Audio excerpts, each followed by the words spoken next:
listening to The Starting Block on tavshow.com.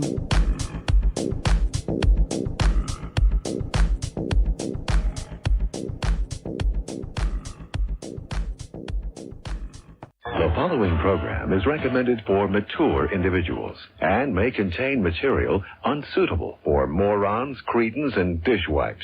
If you are a moron or a member of the PTL Club, please turn off your radio, because we don't need any more stupid, narrow-minded, pencil-neck geeks who wouldn't know the First Amendment if it came up and bit them on the butt.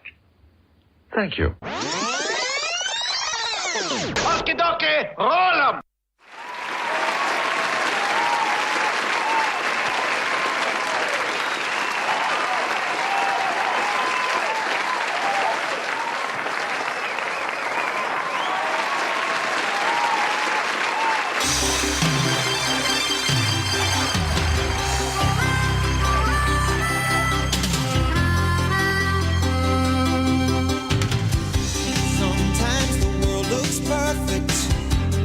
Nothing to rearrange. Sometimes you just get a feeling like you need some kind of change. Hey, welcome to the Starting Block for another week. Big show as always. We've got the Bears tweet of the week. We got how much money's enough, a block idea, personal Netflix Unity updates, all that and much, much more here on the block. Standing tall on the wings of my dream. Rise and fall on the wings of my dream. Rain, thunder, wind and haze, I'm bound for better days. My life, my dream, nothing's gonna stop me now.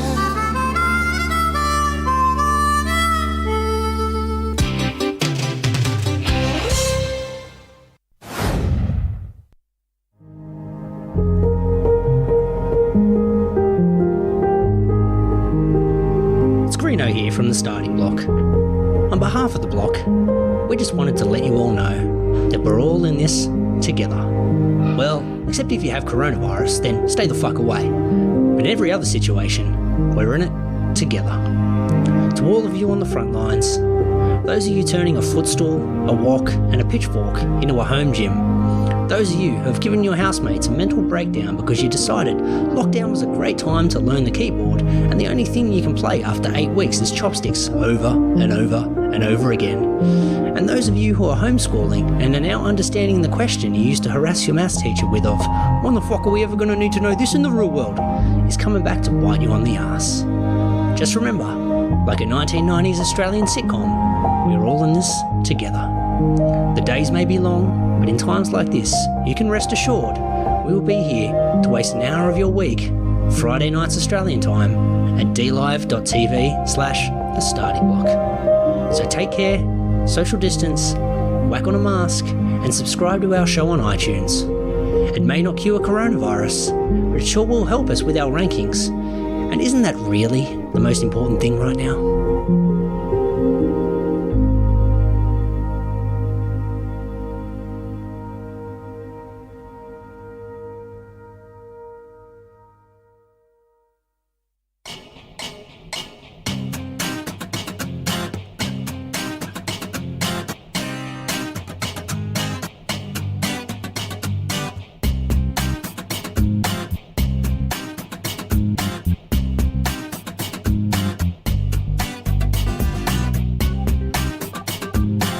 Public Radio's loss is tavshow.com's game. You're listening to The Starting Block.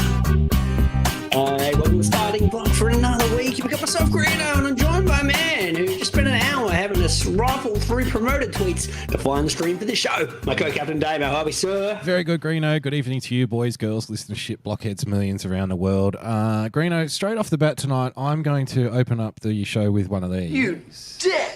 As you can Open tell, with a dick move. Yep, big dick move, big swinging dick. No, actually, it's a crusty, disease-infested dick move tonight, Greeno. It's an itchy dick move, we'll call it. Very itchy dick tonight. As you know, if you can't tell already, the title of the show tonight, Ashes. Tonight is the start of the first Ashes Test, the long-fabled cricket series between Australia and England, and I've got it going on a separate screen at the moment, but I've actually got it going on 9Gem, Greeno, which is the free-to-air ad, riddled, and Lions coming into bowl actually for after 11 overs, which is a bit concerning. But this is his second over. This is his second over, which is very troubling indeed. So, Lion, what are you doing in there already? Shouldn't you be in the outfield now at the moment? Yeah, very interesting. So, we're watching it on the free-to-air streaming service. So, yes, like I said, a dick move. You dick! To Foxtel and pay TV because, as you know, I've had Foxtel for quite some time, Greeno, mainly for the sport package. And, it's all about the sport package. It's all about the sports package. And, I mean, there's like 10 sports channels. You can basically get any sport you want, pretty much, most of them. All the live Formula One coverage, all the motorsport, love it. And there is a dedicated cricket channel on Foxtel, right? Which is supposedly, hey, if you sign up and you get Foxtel, you're going to, guess what, mate? You're going to get cricket coming out of your arsehole. You're going to have so much cricket. We got cricket shows. We've got cricket series. We've got the women's cricket, which nobody really watches, but hey, it's on there anyway. And we've got all this fucking cricket. It's amazing.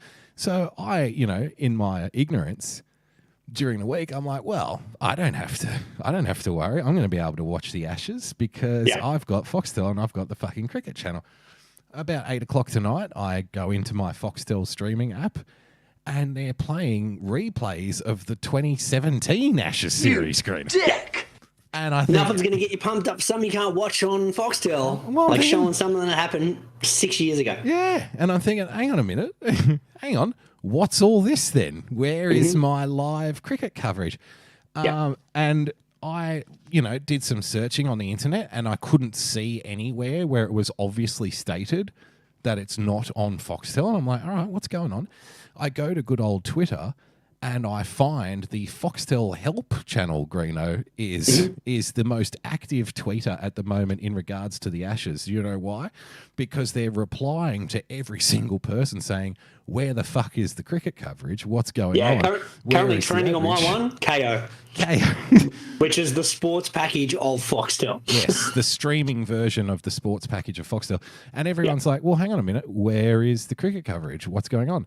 The Foxtel Help, the poor Foxtel Help, whatever fucking intern. I bet you know what it was? Some intern was hired like a week ago and they said, we're going to give you this great opportunity, right?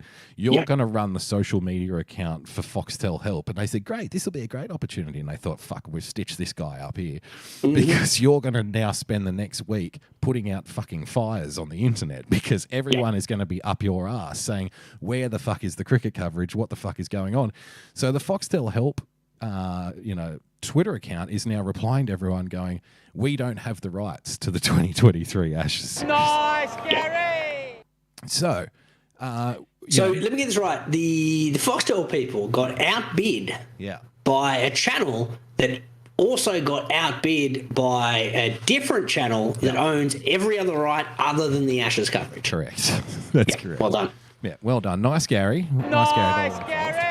So now, to even to add further insult to injury, please, the channel that did purchase the rights, Channel 9, this is a big, glossy, shining diamond in their packaging. Like, hey, we've got the Ashes exclusively. Yeah. You know what we're going to do? Yep. We're going to whack it on one of the other channels. Richie Beno would be spinning in his fucking grave, Greeno. You got the option here, Damo. You can watch an Origin riddled game of footy on the regular channel. Yes. Or you can duck on over to one of the other channels, Gem, I believe it is, and watch it over there in non-HD as well. So well done. Yeah. Well done to all involved. And I want to give a wag of the finger, Greeno. This, you know what? This is our fault. And because you know what else I've come to realise this day? Do you know how hard it is to find a fucking illegal stream these days, Greeno? Yeah, it's a lot harder than it used to be, man. It's a lot fucking harder than it used to be. And we should have been on this, okay? We should have been aware of this. We here in the internet community, when these fucking television networks started doing shit like, hey, guess what? We're releasing a streaming app. You'll be able to stream all of your favourite shows. We should have said, no. We don't want you on the fucking internet, okay? You stick with your television television shit. I fucking hate free-to-air TV, Greeno, with a passion. I have for years, at least a decade, right? You know this. Well, We've talked about shocked. this. Yeah, I was shocked a little bit earlier because I did a similar thing. Found out it wasn't on Foxtel or KO in my instance. Put it on and watched the first over. Yeah. And it felt like foreign when an ad showed up. I'm like, well, what's this? Yeah. Like Ricky Ponting was talking, trying to explain something that was happening in the field. And it cut to a fucking Harvey Norman ad. I'm like, whoa, what's... And then it came back, Ricky had finished his point. I'm like, well, I want to hear what Ricky had to say. No, you don't get to find out. No, you don't get to hear what Ricky has to say. So now we should have, at the internet community, we should have rallied the fucking troops. We should have circled the wagons and said, no, television networks, you're not fucking invited to this, because now look at it, 5 years later, 10 years later, you now need to have fucking 50 different apps to watch anything, right? You've got to have the 9 app or the 10 app or the 7 app or the ABC. Hey, we're streaming everything. It's fucking great. And now it's almost impossible to find a good, decent, illegal stream now on the internet. Yeah. It's fucked. So, yeah, I guess we're stuck with the Ashes with this terrible fucking 9gem coverage, whatever the fuck it is, with ad breaks on the internet. I'm watching ads on the internet, Greeno. On the internet, that's the worst part, yeah. What the fuck? That has become a bit of a cesspool with the internet, the advertising interruptions, because there's a baseball program I've been watching on YouTube for about a year and a half now. And it was great. Like, they used to have like one ad inside the episode that like money went to them. Like, it was like a promo read. It went for like 20 seconds out of a 30-minute program. All good. Hey, I can deal with that. Subscribe to our fucking thing or whatever. Yeah, Help us some out. fucking Manscaped bullshit, whatever. Like, it is what it is. But now, so in a 30-minute YouTube clip, I've got 6 ad interruptions of it, plus 4 live read ads in that 30 minutes. Yeah. To the point where I feel like I'm fast forward and skipping through more of the program than actually watching the program. Right. So I'm just not going to watch the program anymore. It's the information rule. Like, if it's too much effort, I'm just not going to do it. It's funny though, isn't it? Like a show. Here's how it goes. Show starts out, show gets popular, show sells ads, ads become show gets less popular. That's the popular. circle of life. Yeah. Yeah. So, it's very annoying. Very fucking annoying. The other, I will give one kind of tip of the hat though to Channel 9, because I don't know if you saw who they had in the studio for Channel 9. No. You got the Finch Nugget and you've got Socky. Oh, really? Okay. Well, so they're doing the back announcers in between. They'll be doing the kind of like end of session recaps, etc. Yeah. So that's all right. We've also got Ricky and a British dude over there doing the commentary. So that's a plus. It was Mike Atherton, I think, at the start. Might have been Mike Atherton, and then I don't know who's on now because it's on mute. Well, I don't want Mike Atherton. I want Issa Gua and Kerry O'Keefe, Greeno. That's who I want. Yeah, but then we have to deal with Mark War. I can handle Mark War if I get Skull. And fucking what's his name? The other bloke that isn't a cricket commentator that thinks he's doing the footy. Mark Howard. Mark Howard. Oh, sensational drive! Oh, yeah. The new millennium's version of Darryl Eastlake. Well, I was going to say the poor man's James Brayshaw, because they're equally as irritating. No, I'll happily trade them in for Issa Gua and Kerry O'Keefe, Greeno, and Mike Hussey as well. You've got Huss was good. Yeah. Gilly was all right. Gilly's all right. But I don't know. Ricky Ponting's still the pinnacle of Australian cricket commentary at present. So. No, Kerry O'Keefe's the king for me. I love Kerry.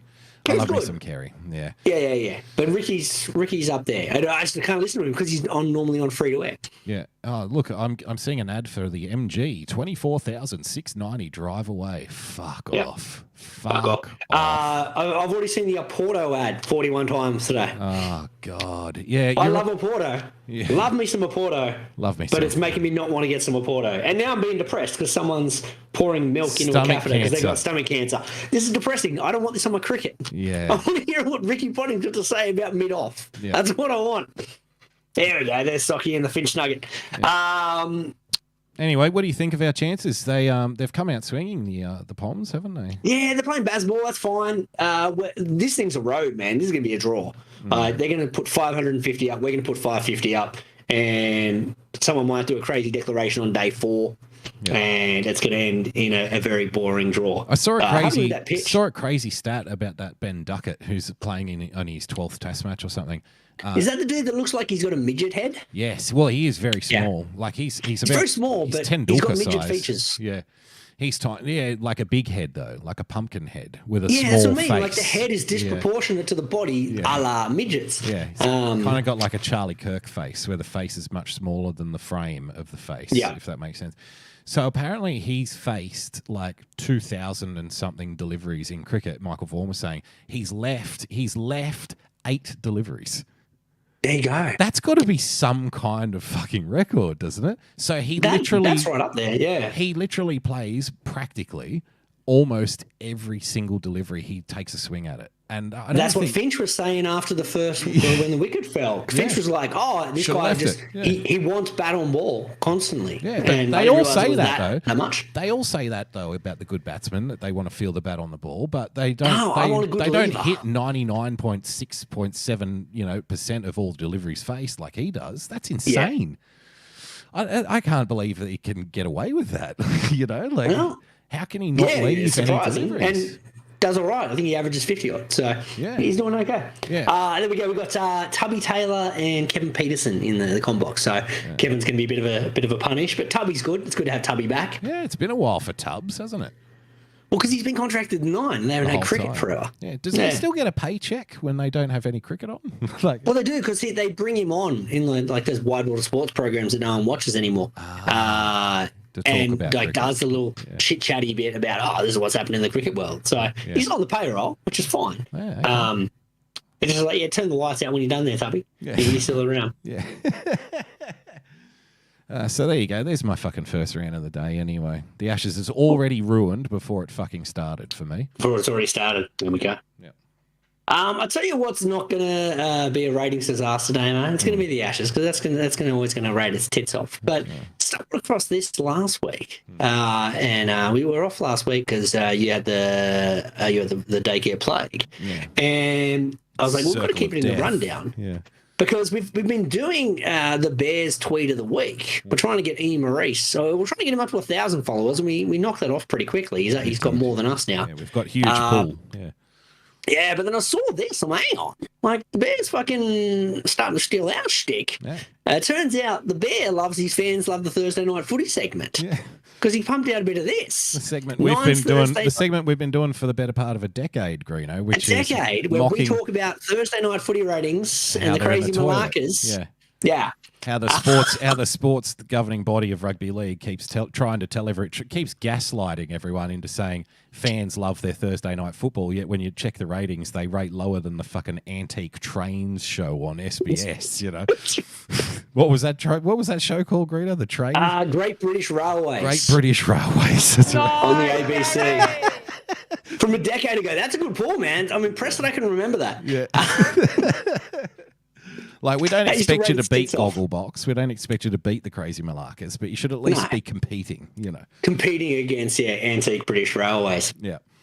But the Bears got in on it, and this is his tweet. Nine's Thursday night NRL coverage didn't make it in the top 20 in metro audience. Yeah. Fox only had 188,000. Gold Coast Titans and West Tigers obviously don't have much appeal. Now, the Gold Coast Crazy Malakas, as we tried to rename them a decade ago. Yeah, see, we would have won here. We would have got the fucking ratings up if we had rebranded the Gold Coast Crazy Malakas. Top 20. Like, see the Bears. Siphon off some of that Gogglebox Malakas. audience. Exactly. So the Bears stealing our shtick. I'm looking forward to the Bears gardening segment next week. Well, I mean, where's the Bears' fucking gratitude, honestly? Because here we are. We helped boost his account. We boosted his visibility online, Greeno. We said everyone needs to follow the Bear. Get in with the Bear. It's a great follow. Follow Ian Maurice. He's a fucking legend of sports broadcasting, etc., etc. The first thing he does is turn around and steal our fucking stuff. Steal that shit. That's the thanks we get. Fuck the Bear. If we see the Bear tweeting about Unity Day next week, we're engaging lawyers. I'll tell you that much. Because not only will he be stealing our stuff, he'll literally be the first person who's ever tweeted about Unity Day, and that'll be correct. Awful. Yeah. Correct. Outside of me, you, BE, and Troy, that's pretty much it. Correct. So there's the Bears tweet of the week, and / the Bear loves his fans, love their Thursday night footy. We've got Sinister Charlie in the chat, Greeno, who says you came to say hello, so hello. Well, hello to you too, sir. Nice, Gary. And Welcome, Sinister Charlie. Daryl also joining us in D Live. Good to see you again, Dazza. So We on D Live, are we? I forget what we're on anymore. I think we just put it out there and just assume no one's listening. So I think we're on YouTube, D Live, and Twitter.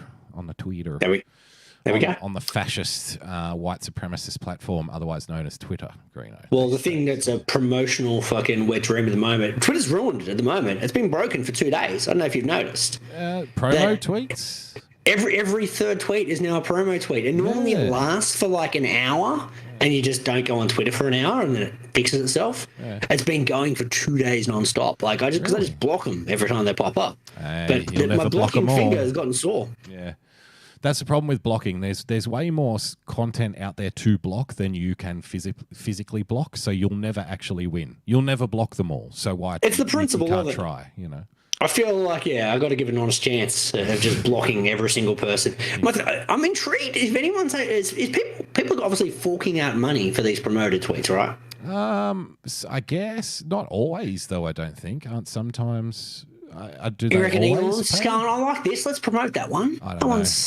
One's good. Is Elon a fan of Raid Shadow Legends? Is he? He's a big fan of the gaming genre. It's a big fan. Fuck. Big fan of what do we got here? Let me scroll. I'll give you 4 seconds. I'll find a promoted those tweet. Crappy little mobile games. He's a big fan of IGN, Immortals of Avium. Give you 3 distinct types of magic to fight back against the oppressive Rahirian regime. The Rahirians, Here's a sneak preview of some magical abilities you can get in the game. You got to look out for those Rahirians, Greeno. All right, and they're also big fans of the Herald Weekly magazine. These are movies that are great movies. See the experts list. Every third tweet is a fucking promoted tweet. Oh, here we go. Linen fabric keeps you relaxed. Skin friendly and breathable. Check it out. Scroll down another 3. Oh, here we go. HP ABC. Have you participated in the 30th anniversary contest already? Yeah. I don't even know what the fuck this is. I'm a little sad. I think I preferred Twitter when it was a cesspit of just idiotic opinions and, philosophically illiterate, sycophantic kind of partisans throwing, rabid insults at each other. I think I enjoyed that more, Greeno. I actually go searching out for it now. I go looking for the shit fights. Looking for the good Twitter stuff. The old school. Yeah. Pepperstone Damo, trade on the movement of major stock markets. Indices around the world. 0% commission, low spreads. 0% commission, hey? Yeah, I'm that's enough. Sure. Yep, that's... that's enough of that shit. Damo, I forgot to mention, we need to go back maybe about 4 minutes when we're talking Ashes. I want to give a fucking nice Gary. So let's hit the nice Gary button. Nice Gary! And then I need you to hit the creek button for me, please. Creek button, okay, yeah. Yeah. I don't want to wait for our lives to be over. Will it be yes or will it be sorry? A nice Gary to the creek. Mitchell Marsh, who's somehow been selected for this Ashes series, even though he's played no domestic cricket in the I legitimately thought he'd retired from Test cricket. Am I wrong? Well, he pretty much has, because he hasn't played a Sheffield Shield game in 3 years, but we picked him. All right, good on him. But Mitchell today, Johnson award, if anything. Yeah, pretty much. We gave him the Mitchell Johnson award a while ago when he was announced in the squad. Yeah. But you know how, because there was question marks of who the third bowler would be. Because they said, look, it's going to be Boland, it's going to be Cummins, it's going to be Lyon. It's between Stark and Hazelwood for the final spot. And so can I just interrupt you? I cannot believe that they left Stark out. I'm sorry. I think they were trying to go economical to counter Bazball, but you can't counter. You shouldn't be going in trying to counter a tactic that hasn't been proven yet. We've just won the fucking World Test Championship. I'm with you. We're the #1 Test team in the world. Why are we reacting to what these fucking plebs are doing? They should be reacting to us, right? Which is fine, because this thing's a road anyway. So Starky's just going to get bludgeoned. It'll be okay. It'll be all right. But so Eagle Eyes, you know what reporters are like, journos? They're like, well, what we'll do, we're just going to watch people marking their run-ups. And fucking that'll give us the answer. We'll be the first to look at this. Breaking news. Look, are you watching it? There was a snick there and it got missed. Oh, there we go. No, I'm not watching it. No one appealed for it. It was a clear snick, but it was on the snicko, it was there and nobody went up for it. Oh, here we go. Here's the replay. What's that? Is this Scotty Boland? Yeah, see, that didn't even look like it touched anything. No, but it clearly there was a noise there. Oh, he's laughing. He knows he fucking hit it too. Oh, wow. Oh, unlucky. Those chances, they don't come up often. Yeah. Shit. Normally Marnus would appeal for that. Marnus appeals for everything. What's going on with Marn? Yeah, I don't know. We're not Tell on them our to send it game up. here. They've started well, the Poms, unfortunately. Yeah, how much? Oh, that's not much of an edge. It's a fine There's a edge, basic but in that. it's an edge nonetheless. It's an edge, but it's I can see why they Should didn't have appeal walked. for Fuck it. him. Yeah, Shoulda walked, that'll be you tomorrow's bludger. article. I'll tell you that much. Yeah. So anyway, the Eagle Eye Journos, they want to be the first to break the news. Fucking like his person's the man's going to play because he's marking out his runner. Yeah. So after Boland and after Cummins had marked out his runner, Mitchell Marsh went out and marked out a run-up for himself. No. So you've got all the cricket journos fucking tweeting incessantly, go, breaking news, Mitchell Marsh, a chance to play first test as the Never a third chance. bowler. Never a chance. Come on. And he just did it to fuck with the journos. 25 minutes later, Hazelwood came out. So nice Gary to the creek for messing with the journos Fair there. enough. Yep. Good value. But yeah, he had the Twitter world ablaze, thinking that he was going to come in and join the squad. Yeah, the So, Twitter world what- ablaze in between the fucking promoted tweets. The promoted tweets. That's what it was. It was promoted tweets and it was Mitch Marsh news. Yeah. He's marking out a run. Fantastic. What do we got next, Damo? I want to talk quick story time if I can. Please. I like stories about pinatas. Hello to Jenny B in the chat. Jenny B, haven't seen Jenny B for a while, Greeno. Blasty from the pasty. Good to see you again, Jenny. That's Welcome right. aboard. If I remember correctly, it was The cherry popper. It was, and also Mississippi State, wasn't it? No, that was Lynn. That Lynn was is Lynn. My apologies. No, Jenny B's a Gator. She's from Florida, so she's Florida. Okay, my she's bad. A Gator girl. Yeah, that's right. There we go.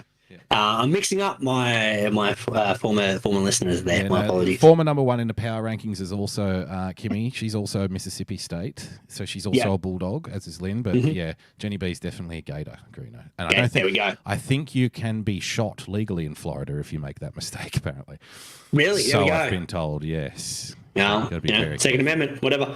I was going. Sorry, no, I talked about on the show before. Difficulty of giving people my money. Mm-hmm. Shouldn't be that hard. Made the mistake of I had to go into the store yesterday. This isn't the story time, but it just reminded me of something from yesterday. Yeah.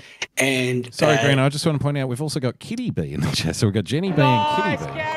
in Kitty the B. chat. Now, Kitty B is not either a Bulldog nor a Gator. She is Canadian, but she is Jamaican, Greeno, in heritage. So a big cricket fan is Kitty B. So there we go. So she's seen the Ashes. Ashes is the title. Yeah. Assume we're talking cricket. Yeah. Hopefully you caught the first 20 minutes because we went a bit overboard Talking and about the kind Ashes. of poisoned Yeah. our listenership. The by talking irony, cricket for the first irony 20. is, I bet Kitty B's able to watch the Ashes uninterrupted on a stream. Uninterrupted but live we're stream. not. We have to Yeah. watch it with fucking ad breaks because we're Ad one breaks, of the countries exactly. participating in the fucking event. You know? Yeah. That's how they roll. Difficulties in handling money. So had my coffee machine have an issue a couple of weeks ago. Yeah. And it was one of those ones where I've been buying on appliances online, which is a good website, get things cheaper and really good service.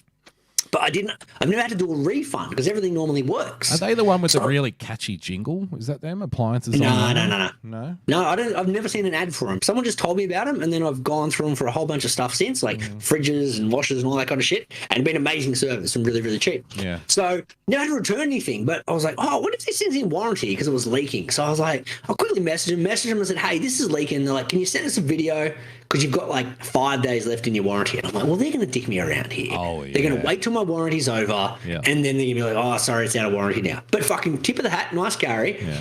They got back to me like a week later and said, yeah, no dramas. You can either get a replacement or you can get a refund. So I was like, oh, okay, well. Give me a new one. Yeah. No, I didn't want a new one because as I was reading the manual, it was mentioning that, if this seal breaks, this thing will leak. And I'm like, it's such an issue with this product that you've put it in the instruction manual. Yeah. I don't want the fucking same product again. I'm going to get a different one. Oh. So anyway, I said, just give me a refund. And they're like, excellent. You're going to have to return the appliance. I'm like, oh, fuck me. Like, online stores, where have I got to return this thing to? They're like, no, we'll send a truck to come pick it up. When are you available, sir? Yeah. I'm like, oh, tomorrow works. They came and picked it up this morning, so fucking nice Gary to them. Nice Gary. All right. Nice, Gary! But then at that point, I was like, well, I need to get this is where the story turns, ladies and gentlemen. The story turns, because I then like, okay, I need to upgrade to a different machine, and they didn't have the machine I wanted online. So I was like, fuck it, it's fine. I saw it at a different store a couple of weeks back when I had to buy a heater, and I'm like, it was on special. I'm like, I'll just go get it from there. Okay. So I get in there. First and foremost, there was 2 options for a coffee machine. I just didn't know what the difference was. First time in history, I've never been inundated with morons coming out to me going, can I help you, sir? Can I help you, sir? Can I help you, sir? Can I help you, sir? It's only when you want assistance in a store that you'll never assistance. get it. That's the only time no one will bother you. Yeah. Exactly. I'm looking around like an idiot, going, okay, well, I need some assistance here to work out which of these coffee machines is better and what's the variance. Now, can I ask you, are you the kind of person, because I'm the kind of person where I'll go look for someone, and I'm polite about it, but I'll go look for someone working, and I'll go, hi, how you going? Can you help me for a sec? But some people don't do that. Some people will, and I don't understand the mentality of this person, some people will stand there looking like an idiot because they feel like it's the responsibility of the worker to come and find them and ask them if they need a hand or not. You know what I mean? Yeah, it's stupid. You're wasting time there. I've got other shit to do. Because look, I've worked in retail. Greeno's work in retail. Trust me, if you're not going up and asking the retail worker for assistance, they're doing everything they fucking can to pretend like you're not there because they don't really want to help you. Yeah, we're looking the other way. Yeah. We do not want to interact if we don't have to. We don't want to help you, right? We've got our own work to do. We're not interested really in what you want. And actually, if you come up and ask us, we're kind of forced to help you because it's in our contract. Obliged.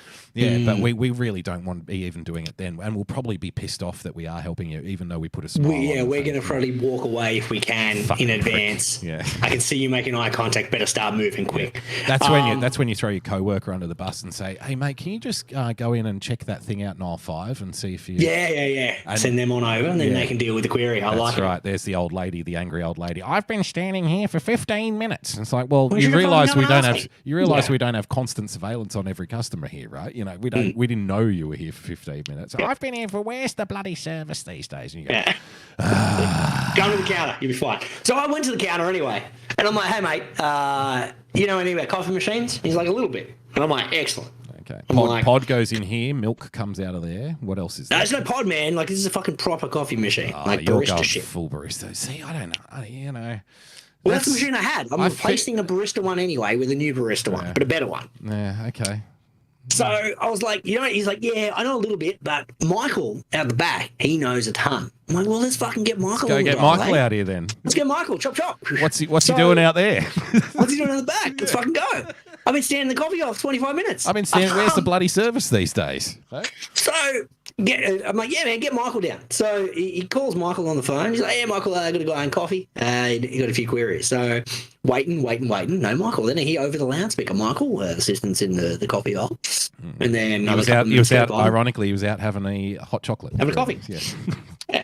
A couple of minutes later, Michael, the customer's still waiting in the coffee aisle. Michael, get your coffee drinking ass out here, Michael. Get your fucking ass down here, Michael. Yeah. Unless you're on the shitter, there's no excuse to not be in the coffee aisle. Well, he Michael. would be on the shitter pretty often, wouldn't he? Because all the coffee he's drinking. Yeah, exactly. Yeah. So to the point where my 4-year-old kid was like, "Yeah, fucking come on, Michael." I'm like, "Yeah." So where's Michael? I'm like, spot on, son. You tell him, son. Yeah, where the fuck is Michael? Eventually, Michael shows up. Yeah. And I'm like, mate, I just need to know. I hear you know coffee machines. I'm picking between this one and this one. I need to know what's the difference between these two machines because I can't tell. Yeah, what do you got? So he's like, yeah, mate, this is the guy that knows a lot about coffee machines. Right. And he's like, yeah, mate, give me a minute. And what did he do? He just got the barcode, scanned him, and then basically Googled it. And I'm like, well, I could have fucking done that. And he goes, oh, this one's got 16-point pressure, this one's got 9-point pressure. I'm like, that's great. What does that mean? He goes, well, the other one's got more pressure. I'm like, that's good, though. But what the fuck does that mean? And he's like, it means there's more pressure for the coffee. I'm like, excellent, that sounds good. So in the end, I just went the fucking cheaper one. So I'm like, all right, let's go this. Well, that's a big fucking surprise to fans of the show, isn't it? You ended that's up how we going roll. the cheaper option. I went the cheaper option because there was not what a much shock. difference between the two. What are we? Oh no, that's Going pretty up close. they're going up for. That's pretty close, Goat. It's pretty high. It's pretty high. It's high, but this thing's got no bounce, man. This thing's a road. That's all right. Oh, okay. No nick. No nick. Yeah. It's in line. Let's And check. Pope's actually quite a small fella, isn't he? So it's hang high on the let's knee fucking roll. go. Nice, Gary. Nice, Gary. That's too far. Nice, Gary! Not out. There we It's go. fucking plumb. Look at it. How I do you think give might that have not thought out? I think he thought it landed outside. Yeah, That's going to be my guess. Who the fuck's this That's my only umpire? We're guess. going to have to keep an eye on him, obviously. Yeah, he's a bit suspect. That's why we've got the challenges. So at that point, I'm like, okay, I've made the decision. Thanks for your assistance, Michael. I was like, well, here you go. I just got to draw you up your receipt. I'll put the order through. And he's like, while I'm doing this, I'll just get you to scan this QR code. For our promos. I'm like, no, I don't need that. He's like, he goes, here we go. it'll give you like notifications about when things are on sale. No, And that's I'm like, exactly mate, why I don't fucking want it, mate. I said, mate, I don't need that. Like, I've bought 2 items in the last 7 years. If something breaks, I'll come buy it then. I don't need to know when something's cheap because I'm not going to come buy it anyway. Yeah. That's all good. Yeah. And he's like, all right. And he's typing away and he goes, while I got you here, I might just get Steve to come over and have a chat with you. Because we got this mobile plan that's it's like we're selling at the moment. Hang on. Slow down, Greeno. What is this fucking place? What is this place you went to that? Because it sounds like one of like the retail equivalent of one of those doctors' places where it's like we've got an in-house dentist, we've got an in-house dentist, fucking you get an physiotherapist. X-ray. Yeah. So you go to the dentist first, and they go, "Well, actually, I'm going to treat you here, but I've noticed that you've got a little bit of a crook neck, so I'm going to book you an appointment with our in-house, what do you call it? The chiropractor. He's next door, so we'll sign you up for him, and then you go to the chiropractor, and he goes, we're going to sign you up with the proctologist because I'm not sure I can fix this, but Something's you're still not going right to pay me there, the but you get a physio involved. We'll $150 send fee." you to your physio section. That's exactly. right. Exactly. So what the fuck was this mobile plan? Why would I buy a mobile plan from the guy I bought a coffee machine for? 100%. Same reason I wouldn't buy a coffee from fucking Vodafone. You know what I mean? Yep. Look, I'm not going to them for a coffee machine either. In any event, I'm still sitting there waiting anyway for this thing to be processed. So I was like, look, I'm gonna put this guy back in his place. And I'm like, mate, you can't beat the price I've got. He's like, look, what's the price? And I'm like, $35. Yeah. I just made up a price. Yeah. And he goes, how much data? I'm like, unlimited. Yeah. And he's like, Steve, this guy's got $35 unlimited. Can we beat that? And Steve's like, no. I'm like, I'll tell you what, No. fucking made it up, No, mate. we fucking can't, mate. He's like, is your coverage all right? I'm like, yeah, my coverage is great. Yeah. And he's do you like, want to borrow my phone now? Do you want to call someone? yeah. Or, Even Steve was like, yeah, mate, I'd stick with that provider. I'm like, oh, well, thanks, Steve. I came in for a fucking coffee machine. Yeah. That's wild. So that is fucking value adding, isn't it? So now they're trying to lump mobile. Why would you buy a mobile plan from a fucking retail store? I have no idea. Because Because all they're doing is like, so they're purchasing like plans in bulk from one of the other suppliers. So it would be a Telstra or 100%. Optus plan anyway. it's the exact same just thing somewhere else. it and sell They're it. just rebranding it with a cheapo label Sell it, and yeah. cutting back on costs. Yeah. And the downside with those, so if you're out there listening, you think you're getting a really good deal. You're not, because the downside with that is they'll always prioritize the first customers. So if you're getting like a Telstra or an Optus rebranded plan sold through some fucking retail store, if something goes wrong with the service, guess what? You're at the back of the line when it comes to getting fixed, because you're like an on-sold plan. Yeah, you're an on-sold package. They don't give a fuck about you. Their customer is actually the place that you brought your plan from. Yeah. You're not their customer. You're the retailer's customer, but the retailer is the customer of the provider. You're better off just going straight to the fucking provider, right? Exactly. Yeah, cut out the middleman, pay the extra $5. It's worth it. Yeah, totally. That's fucking wild that they're trying to upsell you on mobile phone plans when you buy a coffee machine. Nice, Gary. So they're trying to get me scanned some Red shit, hot. and then I played that, and I'm like, well, I won't be coming back here, even though I got a couple $100 off a coffee machine. Yeah. So, and thankfully, I only buy appliances literally when shit breaks, so it's all good there. Well, when else would you buy them? I just went Well, out and bought a like new to washing upgrade. machine this week. What for? Oh, I like them. I've got half a dozen washing machines. Big fan. I'm a collector. washing machines. Like, what if I got 2 loads? I need 2 washing machines to be safe. For that extra load. That wasn't even the story I was going to tell, to be fair. I was talking about when I went to a fish shop a couple of weekends ago now. Fishmonger, Greeno. Fishmonger. No, it was like a fish and chip shop. Oh, okay. I thought you were going to say live fish, maybe. No. So like a beautiful day out. I thought I would go down, get some fresh fish over the water. Or as they call it in the UK, Greeno, you went to the chippy. They call it the chippy. There you go. Yeah. So walk on in and notice like the people, there's 2 people, there's one lady behind the counter and she's kind of like a younger girl. And then there's kind of like an older lady who's kind of working the fry. Okay. And I'm kind of about 7 back. It's a reasonably busy place. An experienced fry maiden, though, is a good sign, I think. She's probably seen her fair share of things dipped in oil. It's like, all right, she knows what she's doing. Yeah. You'd think so, but I remember I was after about a couple of minutes of waiting in this line and hearing this lady rant behind the counter. Oh no! I was like, this is why we didn't come here again, because we'd been there before, right? And my wife had gone in to do the order that time. She's like, the lady behind the counter's a bit of a crazy bitch. Like, this is full on. I'm like, it can't be that bad.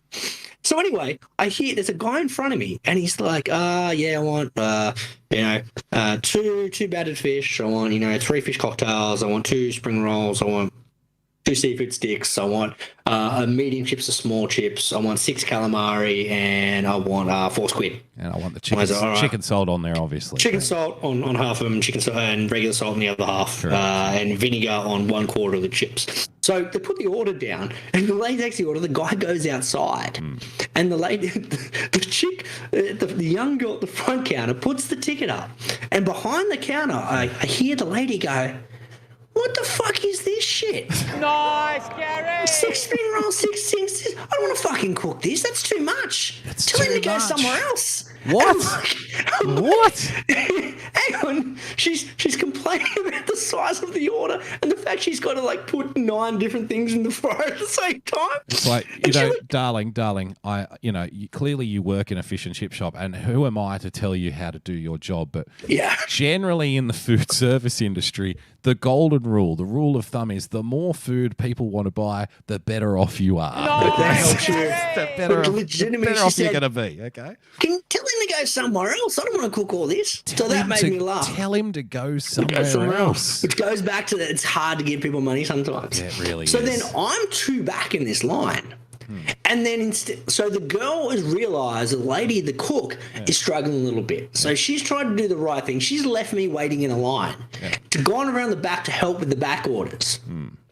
So at that point, the lady behind the counter, like behind the cook, is just kind of like going, "Hey, what do you want? What do you want?" Yelling out the front. And I'm too scared to ask for what I actually want now, because I'm like, well, she's going to fucking yell at me. Like, I'm just going to get the most basic order. I'm like, she's the fish and chip Nazi, Greeno. She's the chip Nazi, exactly. So I'm like, I just want 6 fish cocktails and a medium chips. That'll do. That'll feed my family. We're good to go. Is that too much for you, Dal? Can you handle that? Yeah. Or, should I go somewhere else? She's like, you're paying cash or card, because we don't want cards. And she's like, takes too long. I'm like, what the fuck is this place? No, it's insane. What do you mean? She's like, the card takes too long. Just cash. So takes cash. too long. Like what takes? What exactly takes too long? I don't know, but I was too afraid to pay with my card now. So I'm like, what have I got? I've got $10. I'm like, better make that a small chip because I can't afford the medium anymore. We have $10. We're good to go. So at that point, she starts frying away, even though the lady hasn't taken my order yet. So then the lady finally comes back around, takes my order, and I'm like, oh yeah, and the lady's like, it's already almost cooked. So pay over my cash, because I'm like, I've got $10. There you go, take that. We're all good to go. Then at that point, the girl is like got the collection of back orders, and she's out serving the customers, like canning out the fries. Right. To which point my dish goes up. And instead of, I'm like, I'll just wait for the girl to come back. Jenny B in the chat, Greeno. Greeno has, plot twist, Greeno has 7 coupons. Nice, 7 coupons, exactly. No cash or card. The lady behind the counter, behind the cook, then just points at me, and she's like, oh, your fish and chips are ready. Just come around and grab them. What? Around the counter? I'm like, around the counter. So I'm inside the restaurant behind the till collecting my own shit. Well, thanks for that. I leave, and I came back, told the wife, and that was the most insane experience I've ever had. That's incredible. It's so difficult to give people money that she didn't want to serve this bloke because he ordered 6 different items, didn't want to fry them off. I had to go collect my own food from in the kitchen. I bet you, you know what, though? I bet you a place like that, though, it's probably really good if you're a local, like if you're a regular there. So you'd probably, you know, she'd probably treat you like gold because you probably could walk around the back of the counter and get your own shit and get your own drink and stuff and help yourself if you're a regular. But it sounds like she's a bit of a cunt to the newcomers, Greeno. The newcomers, the tourists in the tourist destination. You're not a local. Never seen you before. Go somewhere else. With that said, though, like, I was like, when are we going to come back here? Like, you know, that's a bit of a weird experience. How was the fry, though? And then we bit into the fish and chips, and I'm like, these are pretty fucking good. Yeah, it better be after something like that. They were really nice. And I'm like, I guess we'll come back and I'll just bring cash. Nice, order 2 items and just collect it from the grill. I'll be all right. Nice story. Well done. I like stories about pinatas. I've got a little story for you, Greeno, just in a similar vein. Retail story. I went down to the local supermarket the other day, and it was about 7:30, 8 o'clock in the morning. And we've spoken a lot before, Greeno, about, you know, kids these days. It's become a common theme, a common talking point, hasn't it? You know, what's wrong with kids these days? Can I clarify? Are we talking kids in general? Are we talking kids out the front of shops? Are we talking kids inside shops? No, we're talking kids relative to us. So basically anyone under the age of 25 now qualifies as a kid. Okay. Excellent. So we could be talking any scenario here. I like it. So we're talking kids working at the cash register, Greeno. And kids at the register, yep. And you know that morning shift, don't you? You know the morning shift. I believe it was Sunday, actually, I went in there. So it's probably I think we've talked about something similar on the show. I've talked about the young bloke I like going to, Dane. Yeah, because Dane doesn't fuck around. Because he's probably high and he doesn't talk and he's not interested in your fucking life story and he just, you know, rings it up and gets you the fuck out of there, you know. That's why I like Dane. I'm always in Dane's aisle. He's 18. He's hungover from the night before. You and I went to work on our, you know, Sunday retail jobs many a time on no sleep whatsoever, Greeno. 0 sleep. Yeah. So, you know, we've been there, done that, Dane. I feel you, bro. Here's the cash only. Don't worry. No, no, you pay card with Dane because I pay card with Dane because he doesn't deal with cash. He's like, can you just fucking swipe to leave me alone? Just swipe and fuck off. Yeah. Yeah, we're good to go, Dad. So I'm down there. Sorry, interrupted your story. No, that's fine. So I'm down there. It's 8:30 in the morning, and I, you know, make my couple of items. I just needed a couple of things for lunch. I was doing a deep fry myself, so I was down there getting a couple of potatoes, Greeno, a couple of bits of chicken, little spices. Chicken deep fry? Are you doing air fry or deep fry? No, deep fry, always. Deep fry. Oily, greasy, disgusting deep fry. That's how I roll, Greeno. Little chicken fried steak as well. Didn't you give me fried chicken in an air fryer last time I came over? You were doing that? No, that was deep fried. That was deep fried, okay. Yeah, that was oil just fried. clarifying. Yeah, no, absolutely. That's how I roll, Greeno. Only oil, all the way. It was very good. Oh, thank you. So, you know, it'd been a while since I'd done a fry. We call them Fridays here at the house on the property. So I'm like, you know what? To the Lady Boogs, we're going to do a Friday. I'm going to go out, get my fry, get some nice big fucking fuck-off potatoes. I'm going to do huge fucking chips, you know. And big we'll fry fuck-off potatoes, I like it. Yeah, because you can't use those pesky little things, Greeno. No, there's no goodness in that. You need the fatness to get the outside stupid and crispy and the inside golden and fluffy. That's right. You know, you want a borderline wedge, basically. So, you know, I went out, got the big fuck-off potatoes, the big bad boys. I got some chicken, about 1.5 kilos of chicken and a couple of pieces of steak. Do some chicken fried steak. We're good to go. Yep. So I get down to the counter and there's this 16-year-old kid with one of those 16-year-old mustaches, you know, the ones that he hasn't shaved it yet or he has. You can't tell. He's got the razor at home. It's still in the packet. Yeah. He's like, look, I'm growing this bad boy out until I had that mustache as a kid before I could grow a proper mustache. You had it up until the age of about 32, I think. No. I learned to eventually grow a proper mustache and a proper beard, but it was panic stations early on because it was the filthy Maltese mustache. It was no good. The wog stash, Greeno. The wog stash, but a very unimpressive wog stash. Now I get a regular wog stash. Teenage wog stash. So he also had the unimpressive teenage wog stash, this kid, but he was right at the birth part of it. We've just named next week's show. Unimpressive wog stash. Okay, done. Nice, Gary.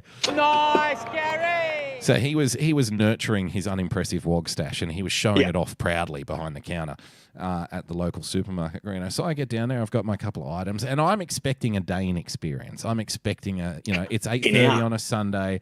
This kid he's a party boy. He's got an unimpressive wog stash that he was probably flashing to all the girls. This kid doesn't have time to shave his unimpressive wog stash.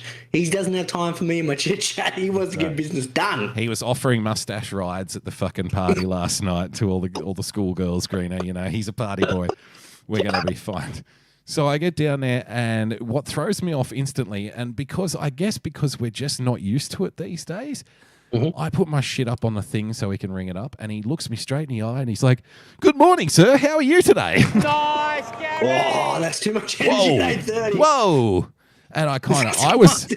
Now, you know me, I'm a friendly guy if people are friendly to me. You know what I mean? Yeah. If you're an arsehole to me, I'm probably going to be an arsehole back. But if you're friendly to me, even if I don't like you, I'm probably going to be friendly to you because, well, hey, they're being friendly. What more do you want? So, it's a nice change of pace from the online world that we normally deal in. Yeah. So I look at him, and but now the roles are reversed now because I'm actually the one that's hung over at this point. Yeah. I think I went to bed at about 3 a.m. You've been offering mustache rides. Yes. Well, I wasn't offering any mustache rides, that's for damn sure. Not with the baby BoogieBumper baby at home. I went to bed at about 3 a.m., probably lonely and miserable at 3 a.m., freezing cold. So I got up at 7-ish, and I'm like, I'm going to shop and we're going to do some deep fry for lunch because that's how you cure a proper hangover, Greeno. Yeah. So I'm now the one. I'm Dane now in this situation. You've become Dane in this situation. Yeah, I don't really want to have a chit chat at this point. I just kind of want to ring my shit up and get the fuck out of there as soon as possible. Yeah.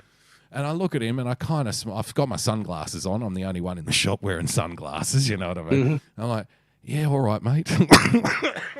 I'm like, yep, pretty good, mate, pretty good. And he's like, I think also part of the art of working in a supermarket is being able to identify your customer, right? So the general rule of like the people who generally shop early in the morning kind of fall into two buckets. You've got the upstart go-getters who are just keen to get the day off on a good note, and they're going to get out there and they're going to get the groceries done so they've gone for a run and they're all good. They're the people that we want Wogstash chatting to. You know what I mean? That's what that's his lane right there. Yeah. Then you've got if someone rocks up to your aisle inside a supermarket with sunglasses on, no chitty chatty, all right? No chitty chatty to that man. No. That's a general rule right there. That's a less talky and more swipey. You know what I mean? Well, God love him. He was fucking persistent. So I looked at him and I'm like, pretty good, mate. And he starts scanning the stuff and he goes, wow, it's pretty chilly out there this morning, isn't it? I like stories about pinatas. He's doing weather stuff. He's doing the weather talk, Greeno. And I'm like, I said it was. I look him in the eye and I said, "Yep, mate. It was about 3 degrees at 2 o'clock this morning," as if to say I was awake at 2 o'clock this morning. Yeah, you know what I mean? Exactly. Wink, wink, nudge, nudge. I've been up late. Yeah, that's right. No more talking. And he starts going, "Wow, that's too cold for me. I don't know what I would do in that kind of weather." And I'm thinking, don't worry about what you would do. Just ring up the fucking stuff. Okay. Just worry about the here and now. I'll tell you what I do in that weather, mate. Wogstash. I'd finish ringing up the fucking goods. Swiping quickly to warm up. That's what I'd be doing. That's right. The faster you move, the warmer you'll get. It's going to work out. Okay. Exactly. And I don't want to see your mouth moving fast. Your mouth's warm enough. We need to get the body moving. Let's get that swiping happening. Yeah. And I mean, look, I've got to hand it to him. He broke me. He won because I'm like, you know what? This fucking kid is so nice and he's so pleasant and he's being so friendly. He hasn't been broken down by the world yet. That's right. We've got to encourage this a little bit, don't we? There was something about that unbreakable positivity, and I thought, you know what, you've won me over. And so I say to him, all right, mate. Okay, yes, it's cold. I said, hey, how's work going? I start now firing questions back. You're firing questions at Wogstash. I like it. How's work going, mate? Oh, yeah, it's going pretty good. And I'm like, right, did you start early this morning? He goes, actually, I started about half an hour ago. And I'm like, right, have you got long to go? And he goes, oh, I think I'm finishing in about 3.5 hours from now. Yep, he was this kind of like bubbly, positive, I like him. Nah, I'm now a fan of this guy. Give this guy a nice Gary. Give him a nice Gary. Nice Gary. And you can then tell him this story this Sunday. when you're like, hey man, we mentioned you on the show and you got a fucking nice Gary. Well, I soon discovered why he was so positive, Greeno, because I'm like, High as a kite. I don't know if he was high as a kite. But I said, oh, okay, well, I said something to the tune of, well, it's good. It looks like you enjoy your job and, you enjoy working here and stuff. And he's like, oh, yeah, I'm getting double and a half time today. Nice, Gary! Fucking double nice, Gary. Right? No wonder he's fucking happy because he's getting paid for 10 hours for being there for 4. So 100%. Yeah. He's probably don't worry, boss, I'll work Sunday. There you go. Double time. Fucking I'll nice, show up Gary. full of Nice, beans. Nice Gary. Gary to that kid. Well done. Yeah. I like stories about pinatas.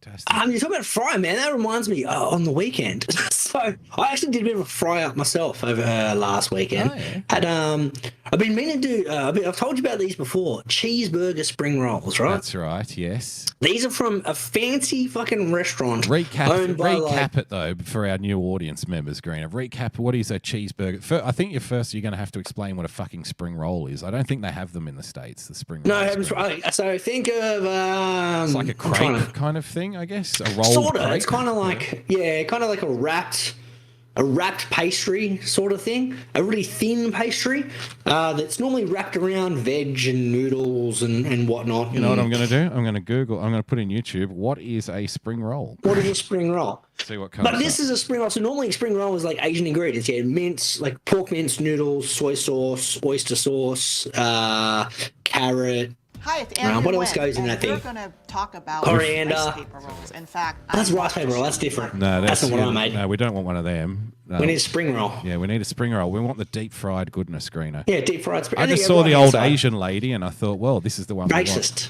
Yeah, racist, obviously. There we go. That's a spring roll. So anyway, it's a crispy outside shell and it's got like soft stuff and you dip it in like a sweet and sour sauce. Yep.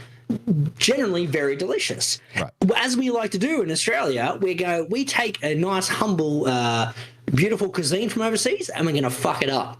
So we're gonna take the healthy shit and we're gonna put a cheeseburger in there. Cheeseburger spring roll. A cheeseburger spring roll. Now, to be fair, spring rolls are usually regarded as mystery foods. So we have a bunch of fast food mystery foods here, and spring rolls are definitely one of them, where people love them, but they don't really know what's in it. You know what I mean? Yeah. Like, you ask 10 people on the street. You can turn this video off. That's fine. Yeah, well, we'll have it going in the background. You can ask that's all I can hear. Can you mute it? Can you hear that? Yeah. Really? Yeah. Can you really? Oh, okay. There we go. That's much better. Oh, why? I must be because I'm sharing my screen, so you shouldn't be able to hear that. Yeah, fuck. Yeah, that's weird. That's never happened before. Anyway, yeah, so spring rolls are usually, if you ask 10 people in the street what's in a spring roll, 9.5 of them will say, I don't know. I don't know what's in a fucking... I still don't know what's carrot, in a spring I know there's roll. noodles. I know there's mince. Cabbage. I forgot there was cabbage. A bit of cabbage in there. I didn't know there was mince in it. I didn't think there was any meat in it. Oh, it depends. This one's a vegetarian spring roll, but yeah, the ones I make at home in general is have mince in them. I've never heard of a wood ear mushroom before. Have you? Neither I. That looks suspect. That thing. They That's don't even a look like backyard job. mushrooms. Backyard job. An Asian backyard job, Greg. Yeah, definitely. So anyway, I made the cheeseburger spring rolls, right? Yeah. So these things are in a restaurant that's very highly regarded in Australia. Like it's like Michelin star level restaurant quality How food. many stars? Just one? Just one, I guess. I don't know specifically. All I know is this restaurant is very highly regarded. So I make these bad boys. I made them before and I enjoyed them, but I made them again. And as I'm biting into them, the audacity I have is I took a bite and I'm like, I think I could make these better.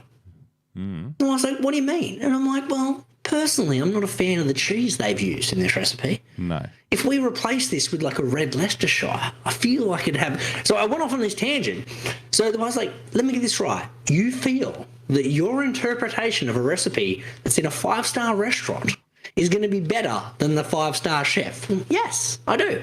So now, out of principle, folks, I've got you? to make another batch with the red Leicestershire. Yeah, I feel like I can improve a recipe, a proven recipe, Yep. and make it better. Yeah. even though it's a recipe from a 5-star chef. You know what? 5-star chef, and it's something that is a big better, seller in the particular better restaurant. than him. Yeah, I feel like I can improve it, Dane. Okay. Yeah. Confident? We're not confident. Yeah. Well, can you improve it? I don't know. I'm not sure.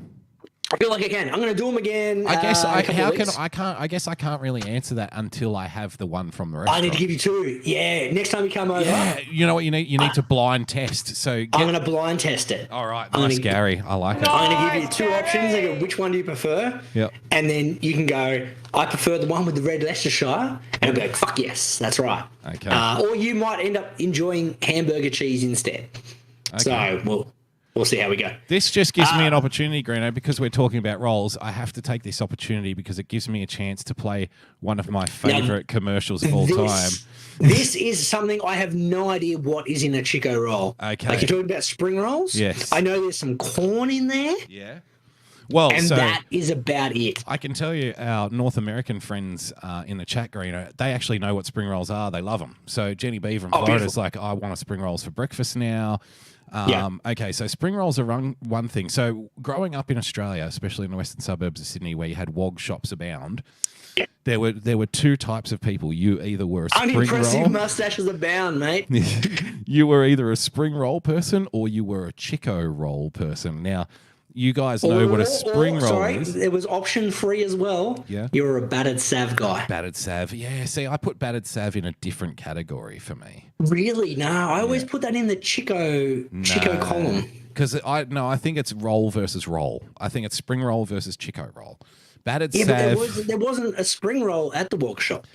Yeah, there was. Yeah, there No, was. there wasn't. Yes, there was never a spring roll. It was a Chico, it was a battered sav, and it was a fish stick. And that were the options. I reject that. I remember seeing spring rolls at wog shops. The only time I saw a spring roll was when you went to a Chinese restaurant. That was it. Jenny B, we're going to have to educate Jenny B.